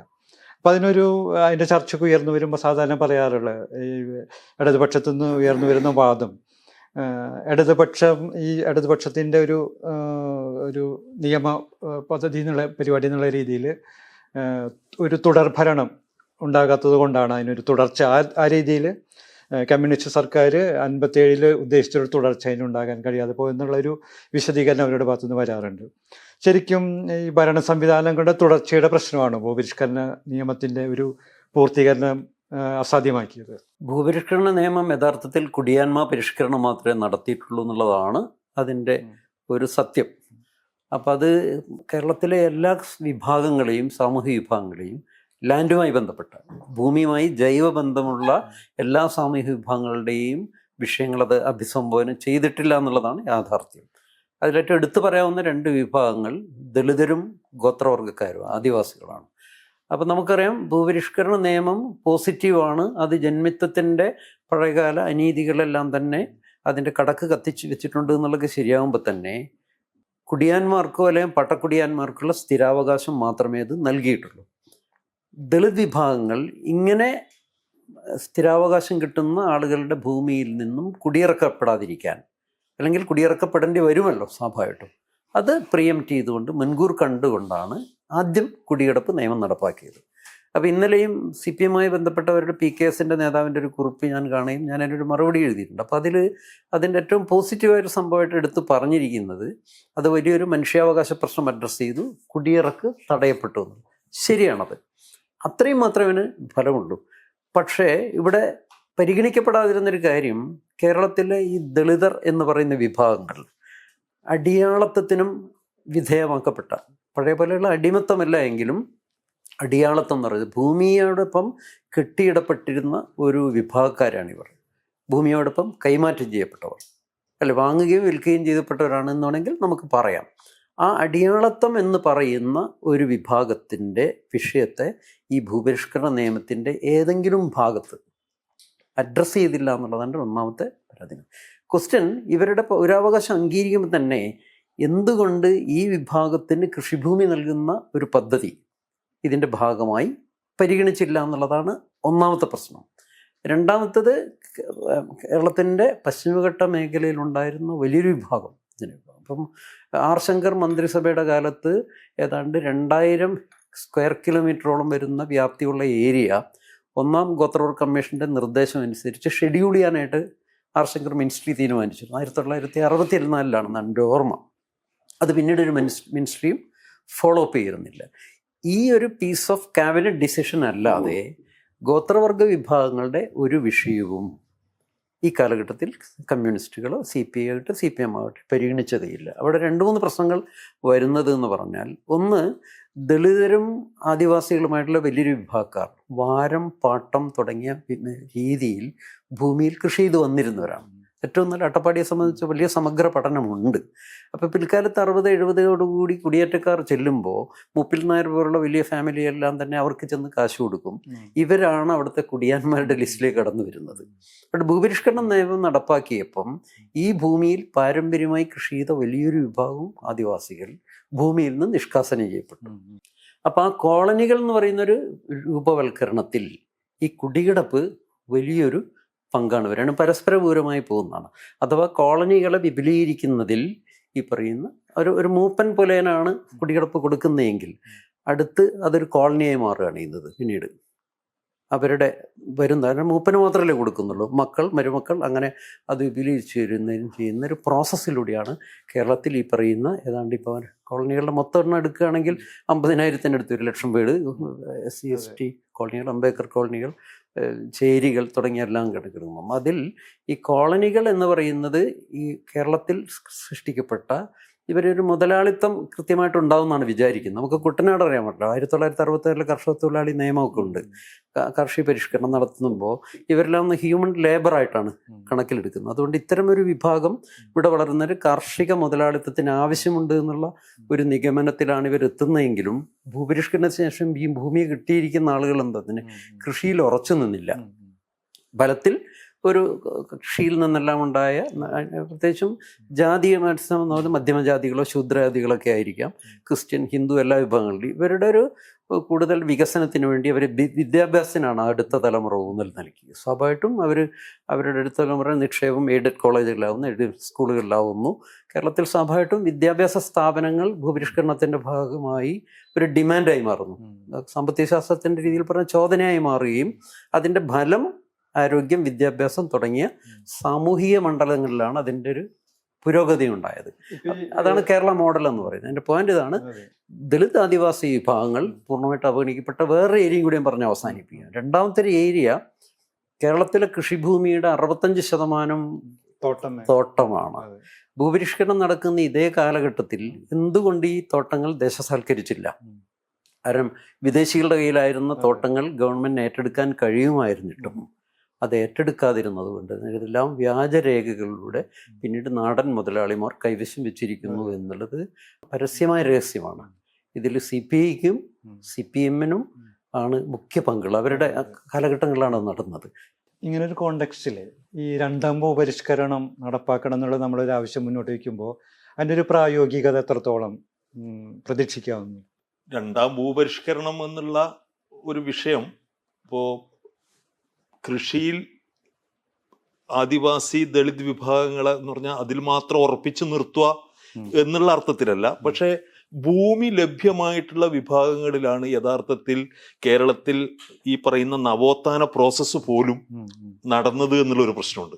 യഥാർത്ഥത്തിൽ ഈ കാലഘട്ടത്തിൽ തന്നെ കേരളത്തിലെ പിന്നെ നായർ ഈഴവ കമ്മ്യൂണിറ്റികളിലെ പിന്നെ സാമുദായിക ഫോർമേഷന്റെ ഘട്ടത്തിൽ തന്നെ ഈ ദളിത് കമ്മ്യൂണിറ്റിയിലും യഥാർത്ഥത്തിൽ ഈ പ്രോസസ്സ് ആരംഭിക്കുന്നുണ്ട്. ഇപ്പോൾ അയ്യങ്കാളി മൂവ്മെന്റും അതിന് ഒരുപാട് ആളുകളുടെ 1900 സമയത്ത് തന്നെ അത് ആരംഭിച്ചതായിട്ട് നമുക്ക് കാണാം. പക്ഷേ ഈ പ്രോസസ്സ് എന്തുകൊണ്ട് മുന്നോട്ട് പോയില്ല?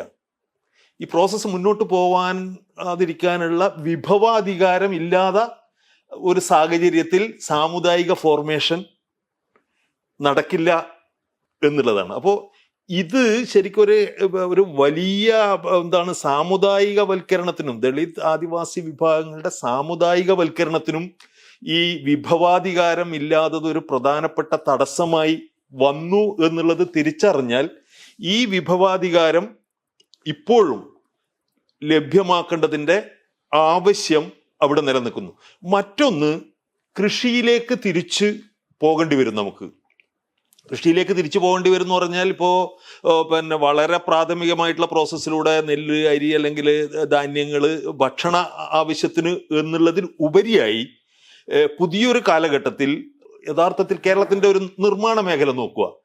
ഈ നിർമ്മാണ മേഖല ഇങ്ങനെ നിലനിർത്താനാവുമോ? ഇങ്ങനെ നിലനിർത്താനാവില്ല. അന്നേരമാണ് പറഞ്ഞത് ഈ ബാംബു അതുപോലെയുള്ള കൃഷിക്കുള്ള കാര്യങ്ങൾ എന്ന് പറഞ്ഞാൽ നമ്മൾ കൃഷി എന്ന് പറയുമ്പോൾ പലപ്പോഴും പിന്നെ റബ്ബറും പിന്നെ ധാന്യങ്ങളും അല്ലെങ്കിൽ പഴവർഗ്ഗങ്ങളും മറ്റുള്ള കാര്യം, മരം എന്ന് പറഞ്ഞാൽ പലതരത്തിലുള്ള ഫലവൃക്ഷങ്ങൾ, ഇങ്ങനെ അടിസ്ഥാന വ്യവസായത്തിന് വേണ്ടിയിട്ടുള്ള ഉൽപ്പന്നങ്ങൾ ലഭ്യമാവുന്ന ഒരുപാട് പുതിയ കൃഷിക്കുള്ള സാധ്യതകൾ കേരളത്തിൽ ഒരുങ്ങി വരുന്നുണ്ട്. ഇത് കേരളത്തിന്റെ പരിസ്ഥിതി സംരക്ഷണവുമായിട്ടും ലോകതലത്തിൽ തന്നെ കാർബൺ പിന്നെ ഈ മലിനീകരണ നിയന്ത്രണമൊക്കെ ആയിട്ട് ബന്ധപ്പെട്ടിട്ടും ഇത്തരത്തിലുള്ള ഒരു കാർഷിക അധിഷ്ഠിതമായിട്ടുള്ള സമ്പദ് വ്യവസ്ഥക്ക് വലിയൊരു പ്രാധാന്യമുണ്ട്. മറ്റൊന്ന്, കേരളത്തിലെ നിർമ്മാണ മേഖലയിൽ യഥാർത്ഥത്തിൽ മരങ്ങളാണ് ഭാവിയിൽ സാധ്യതയുള്ള ഒരു നിർമ്മാണ വസ്തു. കാരണം ചെങ്കല്ലും പിന്നെ ഗ്രാനൈറ്റും ഒക്കെ ഏതാണ്ട് തീർന്നു. കേരളത്തിലെ മലകൾ അതുപോലുള്ള കാര്യങ്ങൾ എന്ന് പറഞ്ഞാൽ അതിൻ്റെ ഡിമാൻഡും ഇതൊക്കെ ആയിട്ട് ബന്ധപ്പെടും. ഇപ്പോൾ നമ്മളെ നിർമ്മാണ രീതികളിൽ വലിയ പരിഷ്കരണങ്ങൾ മരാധിഷ്ഠിതമായിട്ടുള്ള എന്ന് പറഞ്ഞാൽ ഇപ്പോൾ നമ്മൾ വലിയ ഇത്ര വീതിയിലുള്ള കരിങ്കൽ ചുമര്, ഉൾച്ചുമരുകൾക്ക് പകരം മരങ്ങൾ കൊണ്ടുള്ള ചുമരുകൾ സാധ്യമാണ്. പുറം ചുമരുകളിൽ മാത്രമല്ലേ ഇത് വേണ്ടൂ. അപ്പൊ അങ്ങനെ വലിയൊരു ഡിമാൻഡ് യഥാർത്ഥത്തിൽ ഈ പറയുന്ന പുതിയ ഒരു കാർഷിക സംസ്കാരത്തിലൂടെ പിന്നെ ഇത്തരം സ്ഥലങ്ങളിൽ പിന്നെ മരങ്ങൾ വെച്ച് പിടിപ്പിക്കാൻ സ്വകാര്യ വ്യക്തികൾക്ക് സ്ഥലങ്ങൾ ആവശ്യമായി വരും. അത് ഫലവൃക്ഷങ്ങൾ ആവാം, ഇപ്പോൾ ചക്ക, മാങ്ങ അതുപോലെയുള്ള അതിൻ്റെ അടിസ്ഥാനത്തിലുള്ള വ്യവസായങ്ങൾ വരാം. അപ്പോൾ അങ്ങനെ നോക്കുമ്പോൾ ഈ വിഭാഗങ്ങൾക്ക് ഇപ്പോഴും ഇപ്പോൾ പല ആളുകളും പറയാന്ന് പറഞ്ഞാൽ കൃഷിയൊന്നും നടക്കില്ല, ആ ഘട്ടത്തിൽ നിന്നൊക്കെ പോയി. ഇപ്പോൾ കൃഷിയിൽ ഭൂമി കിട്ടിയ ആളുകൾ തന്നെ ഇപ്പോൾ കൃഷിയെ വെറും ഒരു എന്താണ് ഭൂമിയെ ഒരു റിയൽ എസ്റ്റേറ്റ് സംഭവങ്ങളായിട്ട് മാത്രമാണ് കാണുന്നത്. അപ്പോൾ ഇനിയിപ്പോൾ ഭൂമി കൊടുത്തിട്ട് ഇപ്പോൾ 1 ഏക്കറോ 5 ഏക്കറോ ഒക്കെ ഭൂമി ചോദിക്കുന്നതിൽ എന്താണ് അർത്ഥമുള്ളത് എന്നൊക്കെയുള്ള ഒരു വാദമാണ് ഈ ഭൂമി കൊടുക്കുക എന്നുള്ളതിനെതിരായിട്ട് വരുന്നത്. പക്ഷെ ഞാൻ പറയുന്നത് കേരളത്തിന്റെ ഭാവി വികസനത്തിന് അടിസ്ഥാനമായിട്ടുള്ള നിർമ്മാണ മേഖലയിലെ പരിഷ്കരണങ്ങൾക്കും അതുപോലെ തന്നെ കേരളത്തിനകത്ത് തന്നെ കാർഷിക വസ്തുക്കൾ ഉൽപ്പാദിപ്പിച്ച് പിന്നെ മൂല്യവർദ്ധിത ഉൽപ്പന്നങ്ങളായി മാറ്റുന്നതിനും അത് ഈ പറയുന്ന വിദേശ രാജ്യങ്ങളിലേക്ക് അടക്കം കൊടുക്കുന്നതിനും ഭൂമി ലഭ്യമാകുന്ന വിഭാഗങ്ങൾക്ക് കൃഷിയെ ആശ്രയിച്ചും കൃഷിയെ ആധുനികവൽക്കരിച്ചും കൃഷി അധിഷ്ഠിതമായിട്ടുള്ള ഉൽപാദനം നടത്തിയിട്ടും ഈ ഗ്ലോബൽ ആയിട്ടുള്ള ഒരു സസ്റ്റൈനബിലിറ്റി എന്നുള്ളതിന് വലിയ തോതിലുള്ള ഒരു സംഭാവന ചെയ്യാൻ പറ്റുന്ന ഒരു സാഹചര്യമുണ്ട്. അതുകൊണ്ട് തന്നെ അതിൽ ഏറ്റവും നിർണായകമായ പങ്ക് വഹിക്കാൻ പറ്റുന്ന ഒരു വിഭാഗമാണ് പ്രത്യേകിച്ച് അതിൻ്റെ ട്രഡീഷണൽ നോളജ്. ഇപ്പോൾ കിഴങ്ങ് വർഗ്ഗങ്ങളുമായിട്ട് ബന്ധപ്പെട്ടിട്ടുള്ള ഏറ്റവും വലിയ നോളജ് ഉള്ള ഒരു വിഭാഗമാണ് ആദിവാസി വിഭാഗങ്ങൾ. ആ വികസന സാധ്യത ഇനി ഉപയോഗപ്പെടുത്തണമെങ്കിൽ കൂടി ഈ രീതിയിൽ ഭൂമി ലഭ്യമാവാതെ പോയ വിഭാഗങ്ങൾക്ക് ഭൂമി ലഭ്യമാക്കുക എന്നുള്ളത് അതിൻ്റെ ഒരു ലക്ഷ്യമായിട്ടും അതിനെ മുന്നോട്ട് കൊണ്ടുപോകാനുള്ള ഒരു മാർഗമായിട്ടും നമ്മൾ കാണേണ്ടതാണ് എന്നാണ് എനിക്ക് പറയാനുള്ളത്. ഈ അതിദാരിദ്ര്യമുക്ത പ്രഖ്യാപനം വളരെ പ്രധാനപ്പെട്ട ഒരു അവകാശവാദമായിട്ട് സർക്കാർ മുന്നോട്ട് വയ്ക്കുന്നുണ്ട്. ഇപ്പം ഈ ദളിത് ആദിവാസി മനുഷ്യന്മാരെ എടുത്തു കഴിഞ്ഞാൽ, അവരുടെ കുടുംബങ്ങളെ എടുത്തു കഴിഞ്ഞാൽ, ഈ അതിദാരിദ്ര്യരും ദരിദ്രരുമായിട്ടുള്ള അവരുടെ ഒരു പേഴ്സൻറ്റേജും അവരുടെ ഒരു അവസ്ഥ എങ്ങനെയാണെന്ന് കാണാൻ പറ്റും. ഇപ്പോൾ അതിന് നിർണ്ണയിക്കേണ്ടത് എങ്ങനെയാണെന്നുള്ളതിനുള്ള വ്യക്തമായിട്ടുള്ള ധാരണയിലാണോ നമ്മുടെ സർക്കാർ അങ്ങനത്തെ ഒരു ഇത് കൊണ്ടുവന്ന്, അല്ലെങ്കിൽ ഒരു ഗ്ലോബൽ ഇൻഡെക്സ് കൊണ്ടുവന്നിട്ട് അതിൻ്റെ അകത്തേക്ക് ഇങ്ങനെ അതിദാരിദ്ര്യം മുക്തമാക്കി എന്ന് പറയാൻ വേണ്ടി ചെയ്തൊരു പ്രഹസനമാണോ എന്നുള്ളതിൻ്റെ അകത്ത് കേരളത്തില് പിന്നോക്കം നിൽക്കുന്ന ഭൂരിഭാഗം കമ്മ്യൂണിറ്റീസും പ്രത്യേകിച്ച് ആദിവാസി വിഭാഗത്തിൽ തന്നെ പണിയാടിയ, കാട്ടുനായ്ക്ക പോലെയുള്ള കമ്മ്യൂണിറ്റികളിൽ എല്ലാവരും തന്നെ ഈ പറയുന്ന കാറ്റഗറൈസേഷൻ്റെ അകത്ത് തന്നെ വരാൻ പറ്റുന്ന അല്ലെങ്കിൽ പെടുത്തേണ്ട ആളുകളായിട്ടാണ് മനസ്സിലാക്കുന്നത്. പിന്നെ ഇപ്പൊ അവരുടെ എല്ലാവരുടെയും ബേസിക് അമ്യൂണിറ്റീസ് എടുത്തു നോക്കിക്കഴിഞ്ഞാൽ ഇപ്പൊ ഇൻഫ്രാസ്ട്രക്ചറൽ വികസനം ആയിക്കോട്ടെ, അല്ലെങ്കിൽ അല്ലാതെ തരത്തിലുള്ള വികസനത്തിന്റെ അകത്ത് എത്രത്തോളം ഇൻക്ലൂസീവ് ആയിരുന്നു ഈ കമ്മ്യൂണിറ്റീസിന് എടുത്ത് നോക്കിക്കഴിഞ്ഞാൽ തന്നെ അറിയാൻ പറ്റും. ഇപ്പൊ ഈ അതിദാരിദ്ര്യ മുക്ത കേരളം എന്നുള്ള ക്യാമ്പയിൻ നടക്കുമ്പോൾ തന്നെ എത്രത്തോളം ആദിവാസി ഊരുകളിൽ നിന്നുള്ള പ്രതിഷേധങ്ങൾ ഉണ്ടായിരുന്നു, അവരുടെ ഫോട്ടോസും ഇതെല്ലാം പെടുത്തിയിട്ട്. അപ്പൊ ഒരു പരിധിവരെ എനിക്ക് ഭൂരിഭാഗം വരുന്ന ആദിവാസി വിഭാഗത്തിൽപ്പെട്ട ആളുകളും ഈ പറയുന്ന പിന്നോക്കാവസ്ഥയിലുള്ളതാണ്. അപ്പൊ അതുകൊണ്ട് തന്നെ ഈ അതിദാരിദ്ര്യമുക്ത കേരളം എന്ന് പറയുന്നതിൻ്റെ അകത്ത് യാതൊരു മീനിങ്ങും ഇല്ല. അപ്പൊ അവര് പറയുന്ന ബേസിക് കുറെ സാധനങ്ങളുണ്ട്, അതായത് എല്ലാ ദിവസത്തെ ഭക്ഷണം കിട്ടുക, അല്ലെങ്കിൽ ഈ പറയുന്ന കാര്യങ്ങളെല്ലാം. പക്ഷെ ഇതെത്ര ആദിവാസി അല്ലെങ്കിൽ അതിപിന്നോക്കം നിൽക്കുന്ന ദളിത് വിഭാഗങ്ങൾക്ക് ഇപ്പോഴും അവൈലബിൾ ആണെന്നുള്ള എന്തെങ്കിലും സ്റ്റഡി കൊണ്ടുവരുമോ, അല്ലെങ്കിൽ അവരുടെ ഡിമാൻഡ്സുകൾ ഇതിൻ്റെ അകത്തൊന്നും ഉൾക്കൊള്ളിച്ചിട്ടില്ലെന്നാണ് എനിക്ക് തോന്നുന്നത്. കേരളത്തിൻ്റെ ഇപ്പം 2ാം ഭൂപരിഷ്കരണം എന്ന് പറഞ്ഞൊരു ക്വസ്റ്റ്യൻ റേസ് ചെയ്തല്ലോ. ഒരു ഹോളിസ്റ്റിക്കായി കേരളത്തിൻ്റെ വിഭവ വിനിയോഗത്തിലൊരു കാലം ആവശ്യപ്പെടുന്നൊരു സമീപനം എന്നുള്ള നിലയിൽ നമ്മളൊരു 2ാം ഭൂപരിഷ്കരണം എന്ന് പറയുന്നത് അന്നത്തെ ഒരു ജന്മിത്ത ഘടനയിൽ ഏൽപ്പിച്ചൊരു പോറൽ മാത്രമാണത്. അതിൻ്റെ ഗുണദോഷവശങ്ങൾ നമുക്ക് വേറെ രീതിയിൽ വിലയിരുത്താം. പക്ഷേ ഇന്നത്തെ കോണ്ടക്സ്റ്റ് 10-50 വർഷത്തിന് ശേഷം ആഗോളതലത്തിലുള്ള കാലാവസ്ഥാ വ്യതിയാനവും മനുഷ്യരാശി തന്നെ വലിയ പ്രതിസന്ധി നേരിടുമ്പോൾ നമുക്കെങ്ങനെയാണ് പ്രകൃതിയായി കോഎക്സിസ്റ്റ് ചെയ്യുന്നത്, അല്ലെങ്കിൽ ഈ ഭൂമി എന്ന് പറയുന്ന ഗ്രഹത്തിൻ്റെ തന്നെ ആരോഗ്യവും സമൂഹത്തിൻ്റെ സോഷ്യൽ ഹെൽത്തും പരിഗണിക്കുന്ന ഒരു അപ്രോച്ചിൻ്റെ അടിസ്ഥാനത്തിൽ എങ്ങനെയാണ് ഇതെല്ലാം തന്നെ പുനർനിർവചിക്കുക എന്നുള്ളതാണ് പ്രശ്നം. അപ്പോൾ അതിൽ പ്രകൃതി, കാട് അല്ലെങ്കിൽ വിഭവങ്ങളെല്ലാം തന്നെ മനുഷ്യന് ഈ ഉപയോഗിക്കാനുള്ളൊരു തന്ത്രം എന്നുള്ള നിലയല്ല, അതുമായിട്ട് കോഎക്സിസ്റ്റ് ചെയ്യാനുള്ള ഒരു ജൈവികമായൊരു സമീപനമാണ് പുതിയൊരു വികസന സംഭവമായിട്ട് എടുക്കേണ്ടത്. അങ്ങനെ ഒരു കാലഘട്ടത്തിൽ വളരെ ഒരു മുതലാളിത്ത കോർപ്പറേറ്റ് സംഭവത്തിൻ്റെ ഒരു ചില മാനദണ്ഡങ്ങൾ വെച്ചാണ് വലിയ വികസനം ഞങ്ങൾ നടത്തുന്നു. ഏത് പോർട്ട് കൊണ്ടുവരുന്നു, അത് കൊണ്ടുവരുന്നു, വലിയ വലിയ നടക്കുന്നു. ഈ രാജ്യത്ത് ദാരിദ്ര്യമെല്ലാം തന്നെ ഞങ്ങൾ നിർമ്മാർജ്ജനം ചെയ്യുന്ന ഒരു വ്യാജമായിട്ടുള്ള ഒരു അന്തരീക്ഷം സൃഷ്ടിക്കാൻ വേണ്ടി മാത്രമാണ് കൃത്രിമമായി ഉണ്ടാക്കിയ ഇൻഡെക്സസ് ആണത്. നമുക്കറിയാം കേരളത്തിൽ അതിദാരിദ്ര്യം കണക്കിലെടുത്ത് തന്നെയാണ് ഇവിടെ റേഷൻ PDSS സിസ്റ്റം ഉള്ളത്. അതിൻ്റെ കേരളത്തിലെ ട്രൈബ്സ് ഗോത്രവർഗ വിഭാഗങ്ങൾ ഏറെക്കുറെ 90% അതിനകത്ത് വരുന്നവരാണ്, ആ ആംബിറ്റിലുള്ളതാണ്. അപ്പോൾ അവരൊന്നും തന്നെ ദരിദ്രം എന്ന് പറയുന്നൊരു കാറ്റഗറിയും ഇതിനേക്കാൾ മോശപ്പെട്ട ജീവിത സാഹചര്യമുള്ള മറ്റു ചില വിഭാഗങ്ങളുണ്ട് എന്നുള്ള തരത്തിലുള്ള ചില ഇൻഡെക്സസ് അവർ തീരുമാനിച്ചു. 3 നേരം ഭക്ഷണം കിട്ടുന്നില്ല, അല്ലെങ്കിൽ മാറാരോഗികളുള്ളത്, ഇതൊക്കെ വെറും ആപേക്ഷികമായൊരു കാര്യം മാത്രമാണ്. അതിനിപ്പോൾ ഗവൺമെൻറ് തന്നെ ചെയ്ത് അവർക്ക് പാക്കറ്റ് ഫുഡ് കൊണ്ട് കൊടുക്കുക എന്നുള്ളത്. അങ്ങനെ ഒരു പാക്കറ്റ് ഫുഡ് കൊടുക്കുന്നത് കൊണ്ട് അവരുടെ അതിദാരിദ്ര്യം മാറുമോ, അല്ലെങ്കിൽ 3 നേരം ഭക്ഷണം കിട്ടുന്നത് എൻഷുർ ചെയ്യാൻ പറ്റുമോ? ഒരിക്കലും ഒരു ഭക്ഷണപ്പൊതി എപ്പോൾ നിർത്തുന്നോ അപ്പോൾ വീണ്ടും അവർ പഴയതിലേക്ക് തിരിച്ചു പോകണല്ലോ ചെയ്തത്. അപ്പോൾ ചില ഉദ്യോഗസ്ഥരൊക്കെ ഓടി നടന്ന് പാക്കറ്റ് കൊടുക്കുകയായിരുന്നു. ഇതിൻ്റെ അവസാനം അവർ കണക്കൂട്ടി ഇനി 5-6 ആൾക്കാർ കൂടി അതിദാരിദ്ര്യം മാറ്റാനുണ്ട് എന്നുകൊണ്ട് ഒരു 3 ഭക്ഷണപ്പൊതിയായിട്ട് ഒരു ചില കോളനിയിൽ ഓടിച്ചില്ലാണ് ഇത്. അതാണ് അതിൻ്റെ ഒരു അസംബന്ധം. അവരുടെ ദാരിദ്ര്യത്തിൻ്റെ ഒരു വിഷയം എന്ന് പറയുന്നത് അവർക്ക് മണ്ണും പ്രകൃതിയും ഒക്കെ ആയിട്ടുള്ള ബന്ധം വിച്ഛേദിക്കപ്പെട്ടതാണ്. നേരത്തെ ലിഡിയ പറഞ്ഞതുപോലെ അവർക്ക് പഴയ തരത്തിലുള്ള ഒരു സ്വാതന്ത്ര്യം വനത്തിലില്ല. അവർക്ക് കൃഷി എന്ന് പറയുന്നതിൽ അവരെ വേർപെടുത്തി. എഡ്യൂക്കേറ്റഡുള്ള പുതിയ തലമുറയെ മറ്റൊരു വ്യാമോഹത്തിലെത്തിച്ചു. ഇപ്പം ഷെഡ്യൂൾ ട്രൈബ് ഏരിയയിൽ എടുക്കുകയാണെങ്കിൽ ഇപ്പോൾ 2000 തുടങ്ങുന്ന വർഷം 2002 അട്ടപ്പാടിയിലെ ഹാർട്സ് എന്ന് പറയുന്ന വലിയൊരു സർക്കാർ NGO തുടങ്ങുന്നത്. അതോടുകൂടിയാണ് NGO സംഭവത്തിൻ്റെ NGOization എന്ന് പറയുന്ന സാധനത്തെ ബ്യൂറോക്രസി വലിയ കച്ചവടവൽക്കരിക്കുന്നത്. അന്നത്തെ നിലയിൽ 256 കോടി എന്ന് പറയുന്നത് വലിയ തുകയാണത്. അതോടുകൂടി ഇതേ കാലഘട്ടത്തിലാണ് ഷെഡ്യൂൾ ട്രൈബ് ഏരിയയിലുള്ള പഞ്ചായത്ത് രാജ് സിസ്റ്റത്തിൻ്റെ ഭാഗമായി ഇംപ്ലിമെൻറ്റേഷൻ്റെ ഭാഗമായി ഈ പ്രൊമോട്ടർ എന്ന് പറയുന്നൊരു പരിപാടി നടപ്പാക്കുന്നത്. അപ്പോൾ 10th കഴിഞ്ഞവർ, +2 കഴിഞ്ഞ ഡിഗ്രി കഴിഞ്ഞ കുട്ടികളെല്ലാം തന്നെ ഇതിൻ്റെ വാഹകരായി മാറുകയാണ്. ഇതിൻ്റെ ഒരു എന്താ പറയേണ്ടത്, സോഷ്യൽ ആക്ടിവിസ്റ്റ് എന്നുള്ള നിലയിൽ ഇവർക്ക് ഒരു ജീവിതത്തിനെ സംബന്ധിച്ചുള്ള ഒരു വ്യാമോഹ വലയത്തിലാണ് പെടുന്നത്. വലിയ അധ്വാനവും ചെയ്യാതെ തന്നെ കയ്യിൽ അത്യാവശ്യം കാശ് വരുന്നു. ആർട്സിനേത് 500ഓളം വോളണ്ടിയേഴ്സ് ഉണ്ടായിരുന്നു.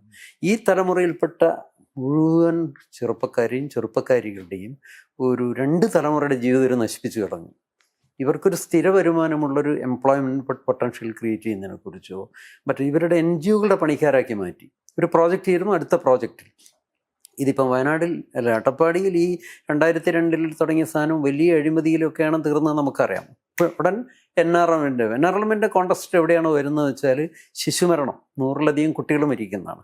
ഈ കുട്ടികളൊക്കെ മരിക്കുന്നതിൻ്റെ കാരണം അമ്മമാർക്ക് ആരോഗ്യമില്ലാത്തതുകൊണ്ടാണ്. ഏർലി മാരേജ്, 18-16 വയസ്സായിട്ടുള്ള കുട്ടികൾ കല്യാണം കഴിക്കുന്നു, ഒരു 2 വർഷം കൊണ്ട് തന്നെ 2 കുഞ്ഞുങ്ങളെ പ്രസവിക്കുന്നു, അനീമിക്കാവുന്നു, കുട്ടികൾ മരിക്കുന്നു എന്നുള്ളത് ഡോക്ടർ ഇക്ബാൽ ഉൾപ്പെടെയുള്ള അന്ന് 2013 അവരുടെ സ്റ്റഡിയിലൂടെ പുറത്തു വന്നതാണ്. കോടികൾ ചെലവഴിക്കുന്നു. ഇതിൻ്റെ വേറൊരു ഉദാഹരണം ഞാൻ പറയാം. 2000 ഞങ്ങളൊക്കെ സമരത്തിൻ്റെ ഭാഗമല്ലോ ആദിവാസി പുനരധിവാസ മിഷൻ വന്നത്. ഏഷ്യയിലെ വലിയ ബൃഹത്തായ പുനരധിവാസ മേഖലയാണ് ആർലഫാം. അവിടെ 7000 ഏക്കർ ഭൂമിയിൽ 3000 ആദിവാസികൾ കുടിയിരുത്തിയിരിക്കുന്നു. ഇന്നേ വരെ 2006 മുതൽ അവർക്ക് ഭൂമി കൊടുത്തു, പട്ടയം കൊടുത്തു എന്നല്ലാതെ ഒരു പൈസ കൃഷി കൊടുക്കില്ല. അപ്പോൾ കൃഷിക്ക് നൽകിയാലല്ലേ ഉൽപ്പാദനം വർദ്ധിപ്പിക്കുക, ഇവരുടെ സോഷ്യൽ ഹെൽത്ത് വർദ്ധിക്കാനുള്ള ഉപാധിയുള്ളൂ. ആ സംഭവത്തെ വളരെ കണ്ണിങ്ങായി ഈ പറയുന്ന ഒരു ബ്യൂറോക്രാറ്റിക് മാനേജർ ഗ്ലോബലൈസേഷൻ്റെ പീരീഡിലുള്ള സംഭവത്തിൽ ഇവരുടെ ഭൂമിയിൽ നിന്ന് അന്യവൽക്കരിക്കുക എന്ന് പറയുന്നൊരു രാഷ്ട്രീയം ഇതിൻ്റെ പിന്നിലുണ്ട്. ആ ഭൂമിയിൽ നിന്ന് അന്യവൽക്കരിക്കുന്ന രാഷ്ട്രീയമായിട്ട് ഭാഗമായിട്ടാണ് ഈ അതിദാരിദ്ര്യം, ഈ പറയുന്ന കുഞ്ഞുങ്ങളുടെ മരണം, ഈ മദ്യപാനത്തിനുള്ള ആസക്തി, വിദ്യാഭ്യാസം കിട്ടിയിരുന്നവർക്ക് അവൻ്റെ ഭൂമിയിൽ പണിയെടുക്കാൻ പറ്റില്ല. ഇപ്പോൾ 5 ഏക്കർ ഭൂമിയുള്ള ആദിവാസി യുവാവ് പോയിട്ട് കൂലിപ്പണിക്ക് പോകുന്നൊരു സ്ഥിതി അട്ടപ്പാടിയിലും അപൂർവം വയനാട് നമുക്ക് കാണാം. ആർലഫാമിൽ ഉൾപ്പെടെയുള്ള സ്ഥിതി അതാണ്. അപ്പോൾ ഈ പ്രതിസന്ധി സൃഷ്ടിച്ചിരിക്കുന്നത് സർക്കാരിൻ്റെ ഈ നയമാണ്. അടിസ്ഥാനപരമായിട്ടുള്ള ഭൂമിയുമായിട്ടുള്ള ബന്ധം വിച്ഛേദിക്കുക എന്ന് പറയുന്ന, ഭൂമി എന്നിട്ട് തരിശാക്കുക, ഭൂമി എന്നിട്ട് വിൽക്കുക, അതിനി വേറെ ടൂറിസം പാർക്കൊക്കെ ആക്കി മാറ്റാനുള്ള പദ്ധതി ഇവർ തന്നെ കൊണ്ടുവരും. ഇത് അട്ടപ്പാടി മാത്രമല്ല കേരളം മുഴുക്കെ. വേറെ ഒരു പോയിന്റ് കൂടി, ഈ ഇപ്പം ഇവർ 10 വർഷം ഉണ്ടാക്കിയിട്ടുള്ള ഈ വികസനം എന്ന് പറയുന്നത് കേരളത്തിലെ തൊഴിലുകളുടെ അനൗപചാരികവൽക്കരണത്തിൽ ഒരു വലിയ എന്ന് പറഞ്ഞാൽ തൊഴിലവകാശങ്ങളില്ലാതെ ഒരു വലിയ വിഭാഗത്തിനെയാണ്, താൽക്കാലിക തൊഴിലാളികൾ, ഇപ്പോൾ ഷോപ്പ് ആൻഡ് എസ്റ്റാബ്ലിഷ്മെന്റ്, അതുപോലെ എന്ത് അവകാശമാണ് ആ മനുഷ്യരുടെ അവകാശങ്ങൾ. 5000 രൂപ മുതൽ ഇപ്പോൾ വലിയൊരു വികസനം എന്ന് പറഞ്ഞിട്ട് പറയുന്ന ഒരു കാര്യം, 1200 രൂപയാണ് കേരളത്തിലെ കൂലി. കേരളത്തിലെ 35 ലക്ഷത്തോളം വരുന്ന ഷോപ്പ് ആൻഡ് എസ്റ്റാബ്ലിഷ്മെന്റിൽ വർക്ക് ചെയ്യുന്നവരുടെ കൂലി എന്ന് പറയുന്നത് 5000 മുതൽ 15000 വരെ. എന്നിട്ട് നമ്മൾ കേരളത്തിലെ കൂലി നോക്കൂ, 1200 രൂപ കൂലി എന്ന് പറയുന്നു. എന്ത് അവകാശമാണ് ഈ മനുഷ്യർക്കുള്ളത്? ഏത് സമയത്തും പറഞ്ഞു വിട്ടാൽ പുറത്തു പോകുന്നത്. ക്ഷേമനിധിയിൽ ഉൾപ്പെട്ടുള്ള ആളുകളെ പോലും സ്ഥിരമായിട്ട് മസ്റ്റർ റോളോ ഒപ്പോ ഇടുന്ന തൊഴിലാളിയല്ല. ഇപ്പോൾ കേരളത്തിലെ ഷോപ്പ് ആൻഡ് എസ്റ്റാബ്ലിഷ്മെന്റ് ക്ഷേമനിധിയിൽ ഏതാണ്ട് 20 ലക്ഷത്തോളം ആളുകളുണ്ട്. പക്ഷെ ഇവരാരും യഥാർത്ഥത്തിൽ അംഗീകൃതമായിട്ടുള്ള 20 ലക്ഷം തൊഴിലാളികൾ ഷോപ്പിലോ എസ്റ്റാബ്ലിഷ്മെന്റുകളിലോ ഒന്നുമില്ല. പക്ഷെ ഇവരെ ക്ഷേമനിധിയിൽ അങ്ങ് ചേർക്കും. അപ്പോൾ ഈ നിലയിൽ കേരളത്തിലെ എല്ലാ മേഖലയിലും തൊഴിൽ അനൗപചാരികവൽക്കരിക്കപ്പെട്ടു, കരാർവൽക്കരിക്കപ്പെട്ടു. ഇപ്പോൾ പഞ്ചായത്ത് തലത്തിൽ പിന്നെ താൽക്കാലിക നിയമനങ്ങൾ മുഴുവൻ എന്താണ് സംഭവിക്കുന്നത്? SC/ST സംവരണത്തിൽ താൽക്കാലിക നിയമനങ്ങളിൽ ഒന്നും, കാരണം സംവരണം കേരളത്തിൽ അട്ടിമറിക്കപ്പെടുന്നത്, ഈ വികസനത്തിന്റെ ഫലമായിട്ട് സംവരണം എങ്ങനെയാണ് അട്ടിമറിക്കപ്പെടുന്നത് എന്നുള്ള ഒരു പ്രശ്നം കൂടി അതിലുണ്ട്. കാരണം എംപ്ലോയ്മെന്റ് എക്സ്ചേഞ്ച് വഴിയാണ് സാധാരണ സർക്കാരുകളുടെയോ ബോർഡുകൾ അതുപോലെയുള്ള തൊഴിലുകൾ നേരത്തെ താൽക്കാലിക തൊഴിൽ കൊടുത്തിരുന്നത്. എംപ്ലോയ്മെന്റ് എക്സ്ചേഞ്ച് എന്ന് പറയുന്ന സംവിധാനം ഇപ്പോഴും അവിടെയുണ്ട്. പക്ഷെ എംപ്ലോയ്മെന്റ് എക്സ്ചേഞ്ചിൽ ഒന്നും തൊഴിലില്ല. പകരം തൊഴിലുകൾ മുഴുവൻ തദ്ദേശ ഭരണ സ്ഥാപനത്തിലോ അല്ലെങ്കിൽ പിന്നെ ഇവിടെയുള്ള ആളുകൾ പിന്നെ ആർക്കാണോ എന്ന് പറഞ്ഞാൽ സ്വജനപക്ഷപാതം നടത്തിയിട്ട് ആർക്കൊക്കെയോ താൽക്കാലികമായിട്ട് തൊഴിൽ കൊടുക്കുന്നു. ഗവൺമെന്റിന്റെ ശമ്പളം കിട്ടുന്ന തൊഴിലുകൾ പോലും അങ്ങനെ കൊടുക്കുന്ന ഒരു സ്ഥിതിവിശേഷം വന്നു. അപ്പോൾ അവിടെയും യഥാർത്ഥത്തിൽ അതിൻ്റെ നഷ്ടം എന്ന് പറയുന്നത് യഥാർത്ഥത്തിൽ സ്ഥിരം തൊഴിൽ കിട്ടേണ്ടവർക്കും അതേപോലെ ഈ സംവരണ ആനുകൂല്യങ്ങളൊക്കെ കിട്ടേണ്ടവർക്കുമാണ്. അതും അത്തരത്തിൽ ഉള്ള സംവരണ നഷ്ടവും ഈ സർക്കാരിന്റെ കാലത്ത് വലിയ തോതിൽ ഉണ്ടാക്കി. ഇതിനെ വേണമെങ്കിൽ നമുക്ക് ഇപ്പൊ കേരള മോഡലിന്റെ ഒരു വശമാണത്. ഈ ആഗോളതലത്തിൽ ഗിഗ് എക്കണോമി എന്ന് പറയുന്ന സംഭവം ഉണ്ടല്ലോ, കരാർ തൊഴിലാളികൾ ചെറിയ ശമ്പളത്തിന് വേണ്ടി. അത് കേരളത്തിൽ നേരത്തെ മുതൽ തന്നെ നമ്മൾ പരീക്ഷിച്ചിട്ടുണ്ട്. അതാണ് ഈ ഹെൽത്ത് വർക്കേഴ്സിനൊക്കെ, അംഗൻവാടി ടീച്ചേഴ്സിന് ശമ്പളം കൊടുക്കാതിരിക്കുക, പ്രൊമോട്ടർ. ഇത് കണ്ടുപിടിച്ച ആളിൽ ഇവിടുത്തെ ലെഫ്റ്റാണ്. ചില ഒരു കാലഘട്ടത്തിൽ തൊഴിലാളി സമരത്തിലൂടെ മിനിമം കൂലി, ഇപ്പം ചുമട്ട തൊഴിലാളികൾക്ക് 1200 രൂപ മിനിമം വേജസ് കിട്ടുന്നു എന്നുള്ളത് ആ യുഗം കഴിഞ്ഞു, അവരുൾപ്പെടെ ഉപേക്ഷിച്ചു കഴിഞ്ഞു. പിന്നീട് ഇത് ഗ്ലോബലൈസേഷൻ തുടങ്ങിയതിന് ശേഷം ഈ വിദ്യ കണ്ടുപിടിച്ച പ്രധാനപ്പെട്ട ഒരു മഹാൻ ഡോക്ടർ തോമസ് ഐസക് ആണെന്ന് ഞാൻ ആരോപിക്കുന്നു. അദ്ദേഹമാണ് പഞ്ചായത്ത് രാജ് സിസ്റ്റം വന്നതിന് ശേഷം ഒരു ഡിപ്പാർട്ട്മെന്റും പഞ്ചായത്ത് രാജിന് കൈമാറാൻ തയ്യാറായിരുന്നു. അപ്പം പട്ടികജാതി പട്ടികവർഗ വികസന വകുപ്പിന്റെ 67 താലൂക്ക് ഓഫീസുകൾ അങ്ങോട്ട് അബ്ലിഷ് ചെയ്തു. എന്നിട്ട് ഗ്രാമസ്വരാജുമായിട്ട് പഞ്ചായത്ത് രാജുമായിട്ട് ലിങ്കേജിന് വേണ്ടി ഈ പ്രൊമോട്ടർ എന്ന് പറയുന്ന പരിപാടിയുണ്ട്. നമുക്കറിയാം, ഇവിടെ ആശാ വർക്കർമാര്, ഈ പറയുന്ന സ്ത്രീകളാണ് കൂടുതൽ. നമുക്ക് നഴ്സിങ്ങിനും അല്ലെങ്കിൽ അതുപോലുള്ള ആൾക്ക് ശമ്പളം കിട്ടുന്നില്ല എന്ന് സ്വകാര്യ മേഖലയിലുള്ള ഒരു പരിപാടി പോലെ തന്നെ കേരളത്തിൽ എല്ലാ വിദ്യാഭ്യാസ മേഖലയുടെ പ്രധാന നട്ടിൽ ഈ കുറഞ്ഞ ശമ്പളത്തിന് വേണ്ടി എടുക്കാൻ നമുക്ക് പങ്കാളിത്തം എന്നുള്ള, ഞാൻ ഈ അടുത്ത കാലത്ത് ഈ പ്രൊമോട്ടർമാരുടെ ശമ്പളം കൂട്ടിക്കിട്ടെന്ന് പറഞ്ഞൊരു അവരൊരു പെറ്റീഷനായിട്ട് മുഖ്യമന്ത്രിയുടെ മുമ്പിൽ ചെന്നപ്പോൾ ഒരു യോഗത്തിൽ അദ്ദേഹം പറഞ്ഞത്, ഇതിനെ നിങ്ങൾ സേവനമായിട്ട് കാണും.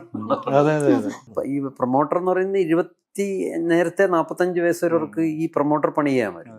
അവരുടെ ഒരു നല്ല യുവത്വം ഇതിനുവേണ്ടി നശിക്കുകയും അവർക്കൊരു PSC പോലും അപേക്ഷിക്കാനുള്ള യോഗ്യത. അവിടെയാണ് എംപ്ലോയ്മെന്റ് എക്സ്ചേഞ്ച് പോലുള്ള സാധനത്തിന്റെ സ്റ്റാറ്റ്യൂട്ടറി ഔപചാരികമായി തൊഴിൽ നൽകുന്നു എന്നൊരു സ്റ്റേറ്റിന്റെ ഉറപ്പ് അപ്രസക്തമാക്കുന്നതിന്റെ രാഷ്ട്രീയം അവിടെയാണ്. ഗിഗ് ഇക്കണോമിയുടെ മലയാളി മാതൃകയാണ് ഇതെന്ന് പറയേണ്ടി വരും. ആശാവർക്കന്മാരുടെ സമയമൊക്കെ റിലവൻ്റ് ആകുന്നത് അതുകൊണ്ടാണ്. ഈ വിജ്ഞാന സമൂഹം ഇപ്പോൾ അങ്ങനെയാണല്ലോ, കേരളത്തിനെ വിജ്ഞാന സമൂഹമാക്കുന്നു, എന്തോ തൊഴിൽ കൊടുക്കാൻ വേണ്ടിയിട്ട് തോമസ് ഐസക്കിന്റെ തന്നെ എന്തോ പ്രത്യേക പരിപാടി. ഈ അടുത്ത കാലത്ത് അയാളുടെ ഒരു ഫേസ്ബുക്ക് പോസ്റ്റിൽ പറഞ്ഞതെന്ന് പറഞ്ഞാൽ, ഇതാ തൊഴിലുണ്ട് ബാംഗ്ലൂർ, എത്ര ആകെ ശമ്പളം 8000 എത്രയോ രൂപ എന്ന് പറഞ്ഞാൽ ഇത് എഴുതി വെക്കുന്നതിനോ ഇത് പ്രഖ്യാപിക്കുന്നതിനോ നാണം ഉണ്ടാവുന്നില്ല എന്നുള്ളതാണ്. എന്ന് പറഞ്ഞാൽ ആളുകൾക്ക് ഇപ്പോ ബിന്ദുവിന്റെ കൂടെയായിരുന്നു ഇന്നലെ മുഴുവൻ. ബിന്ദു കുടുംബശ്രീ വഴിയുള്ള ടാക്സി ഡ്രൈവറാണ്. ബിന്ദു എന്നെ അങ്ങനെ അവിടെ കൊണ്ടുപോയി ഇവിടെ കൊണ്ടുപോയി ഇന്ന് മുഴുവൻ. ബിന്ദുവിന് ഒരു മാസം 10000 രൂപ വരുമാനം ലഭിക്കും. എന്ന് പറഞ്ഞാല് കേരളത്തില് ദിവസം 1000 രൂപ കൂലിയുണ്ട് എന്ന് പറയുന്ന ആളുകള് ബിന്ദുവിന് എല്ലാം കഴിച്ചിട്ട് ഒരു കാർ ഡ്രൈവർ എന്നുള്ള നിലയിൽ കാര്യങ്ങൾ നടത്തിയാൽ ബിന്ദുവിന് 10000 രൂപ വരും. ഇതെന്തോ ഒരു ഭയങ്കര വരുമാനമായിട്ടും ഇത് ഭയങ്കര ശാക്തീകരണമായിട്ടും ഇത് ഇത് വിശ്വസിപ്പിക്കാൻ പറ്റുന്ന തരത്തിലാണ് ഈ വികസനം എന്നുള്ള ഇത് ഇങ്ങനെ പ്രക്ഷേപിച്ചുകൊണ്ടേ ക്ഷേമ പെൻഷൻ പദ്ധതിയുടെയും പ്രശ്നം അവിടെയാണ്. അതെ, അതെ. അതിനകത്തും വലിയൊരു നമ്മൾ അതിലേക്ക് ഡിസ്കഷൻ പോയിട്ടില്ല. ഇപ്പം കേരളത്തിന്റെ ബഡ്ജറ്റ് 2 ലക്ഷം കോടിയായിട്ട് വളർന്നു എന്ന് പറയുമ്പോൾ നമുക്ക് 25 ലക്ഷം. ബഡ്ജറ്റിന്റെ ഒരു സംഭവത്തിൽ പ്ലാനും നോൺ പ്ലാൻ ഹെഡുകൾ ഉണ്ടല്ലോ. പ്ലാനിൽ അങ്ങനെ മരവിച്ച് കിടക്കുകയാണ് ഇത്. പ്ലാൻ ഫണ്ട് കഴിഞ്ഞൊരു 8 വർഷമായി, പ്രത്യേകിച്ചും LDF ഭരണത്തിന്റെ കാലഘട്ടത്തിൽ എന്ന് പറയേണ്ടി വരും. അത് 27 കോടി, 28,000 കോടി, 29,000 കോടി, ശരാശരി 29,000, 30,000 കോടി അങ്ങനെ സ്തംഭിച്ച് നിൽക്കുകയാണ്. ഈ മേഖലയാണ് ഈ പ്രൊഡക്റ്റീവായിട്ട് നമ്മൾ കണ്ടത്. കൃഷിയും ബിസിനസ്സും വ്യവസായമൊക്കെ നടക്കേണ്ടിയിരുന്നത്.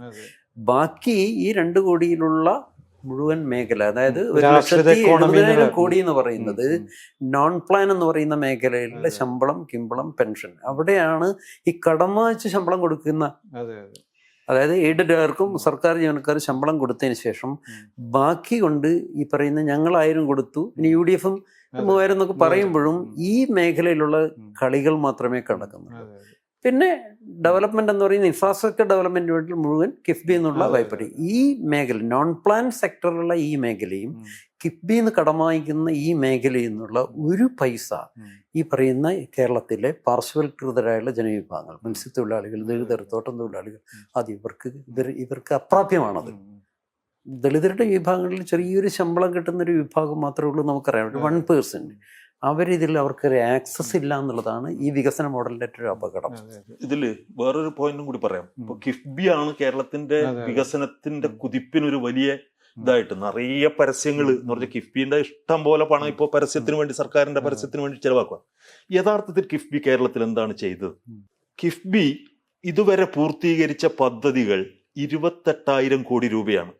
എന്ന് പറഞ്ഞാൽ കഴിഞ്ഞ 2016 കിഫ്ബി പുനഃസംഘടിപ്പിക്കുന്നത്. ഈ ഏതാണ്ട് 10 വർഷം 28,000 കോടി ഉറുപ്പിയുടെ പദ്ധതികളാണ് പൂർത്തീകരിച്ച പദ്ധതികൾ.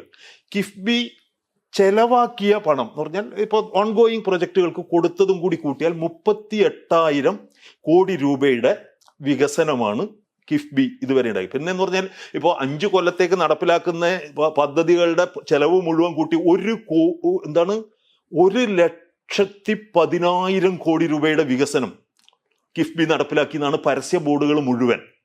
പക്ഷെ യഥാർത്ഥത്തിൽ കിഫ്ബി പൂർത്തീകരിച്ച പദ്ധതികൾ 20. ഇനി കിഫ്ബിയുടെ ഈ വരുമാനം നോക്കിയാൽ കിഫ്ബിക്ക് സർക്കാരിൽ നിന്ന് ഈ 28,000 കോടി ഉറുപ്പിയും എന്ന് പറഞ്ഞാൽ മോട്ടോർ വാഹന നികുതിയുടെ പകുതിയും പെട്രോളിയം സെസ്സും ആണ് കിഫ്ബിയുടെ വരുമാനം. വേറെ ഒരു വരുമാനമില്ല. പിന്നെ വരുമാനം എന്ന് പറയുന്നത് കടമാണ്. കടം എന്ന് പറഞ്ഞാൽ സർക്കാരിന്റെ പണം കൊണ്ട് തിരിച്ചടക്കുന്നതാണ്. അപ്പോൾ യഥാർത്ഥത്തിൽ സർക്കാരിന്റെ ഒരു സംവിധാനത്തിൽ നടപ്പിലാക്കാൻ കഴിയുന്നത് മാത്രം എന്ന് പറഞ്ഞാൽ ഈ 38,000 എടുത്താൽ തന്നെ 10 കൊണ്ട് ഭാഗിച്ചാൽ ഒരു കൊല്ലം 3,800 കോടി രൂപയുടെ വികസനമാണ് യഥാർത്ഥത്തിൽ കിഫ്ബി നടപ്പിലാക്കുന്നത്.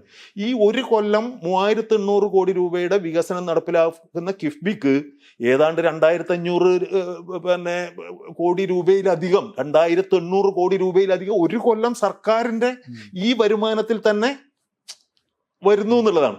അപ്പോൾ യഥാർത്ഥത്തിൽ ഇതിങ്ങനെ ഒരു വികസനം എന്നുള്ള ഒരു വലിയ പ്രതീതി സൃഷ്ടിക്കുന്നതല്ലാതെ യഥാർത്ഥത്തിൽ അതിന്റെ ആക്ച്വൽ ചെലവും അല്ലെങ്കിൽ അത് ഉണ്ടാക്കിയിട്ടുള്ള മറ്റു ചെലവുകളും ഒക്കെ കൂട്ടിയാലും ഇതൊരു വലിയ വികസന പദ്ധതിയായിട്ട് കേരളത്തിൽ എന്തെങ്കിലും ചെയ്തു എന്ന് പറയാൻ പറ്റില്ല. സർക്കാരിന് സ്വാഭാവികമായിട്ടും ഉള്ള വരുമാനം ഉപയോഗിച്ചിട്ട് സർക്കാരിന്റെ സ്കൂളുകൾ കമ്പ്യൂട്ടറുവൽക്കരിക്കുന്നതിനോ അല്ലെങ്കിൽ ഈ പറയുന്ന പാലങ്ങൾ ഉണ്ടാക്കുന്നതിനോ റോഡുകൾ ഉണ്ടാക്കുന്നതിനോ ഒക്കെ ഉപയോഗിക്കാവുന്ന പൈസ അത്രയൊക്കെ കിഫ്ബിയും ഉപയോഗിച്ചിട്ടുള്ളൂ.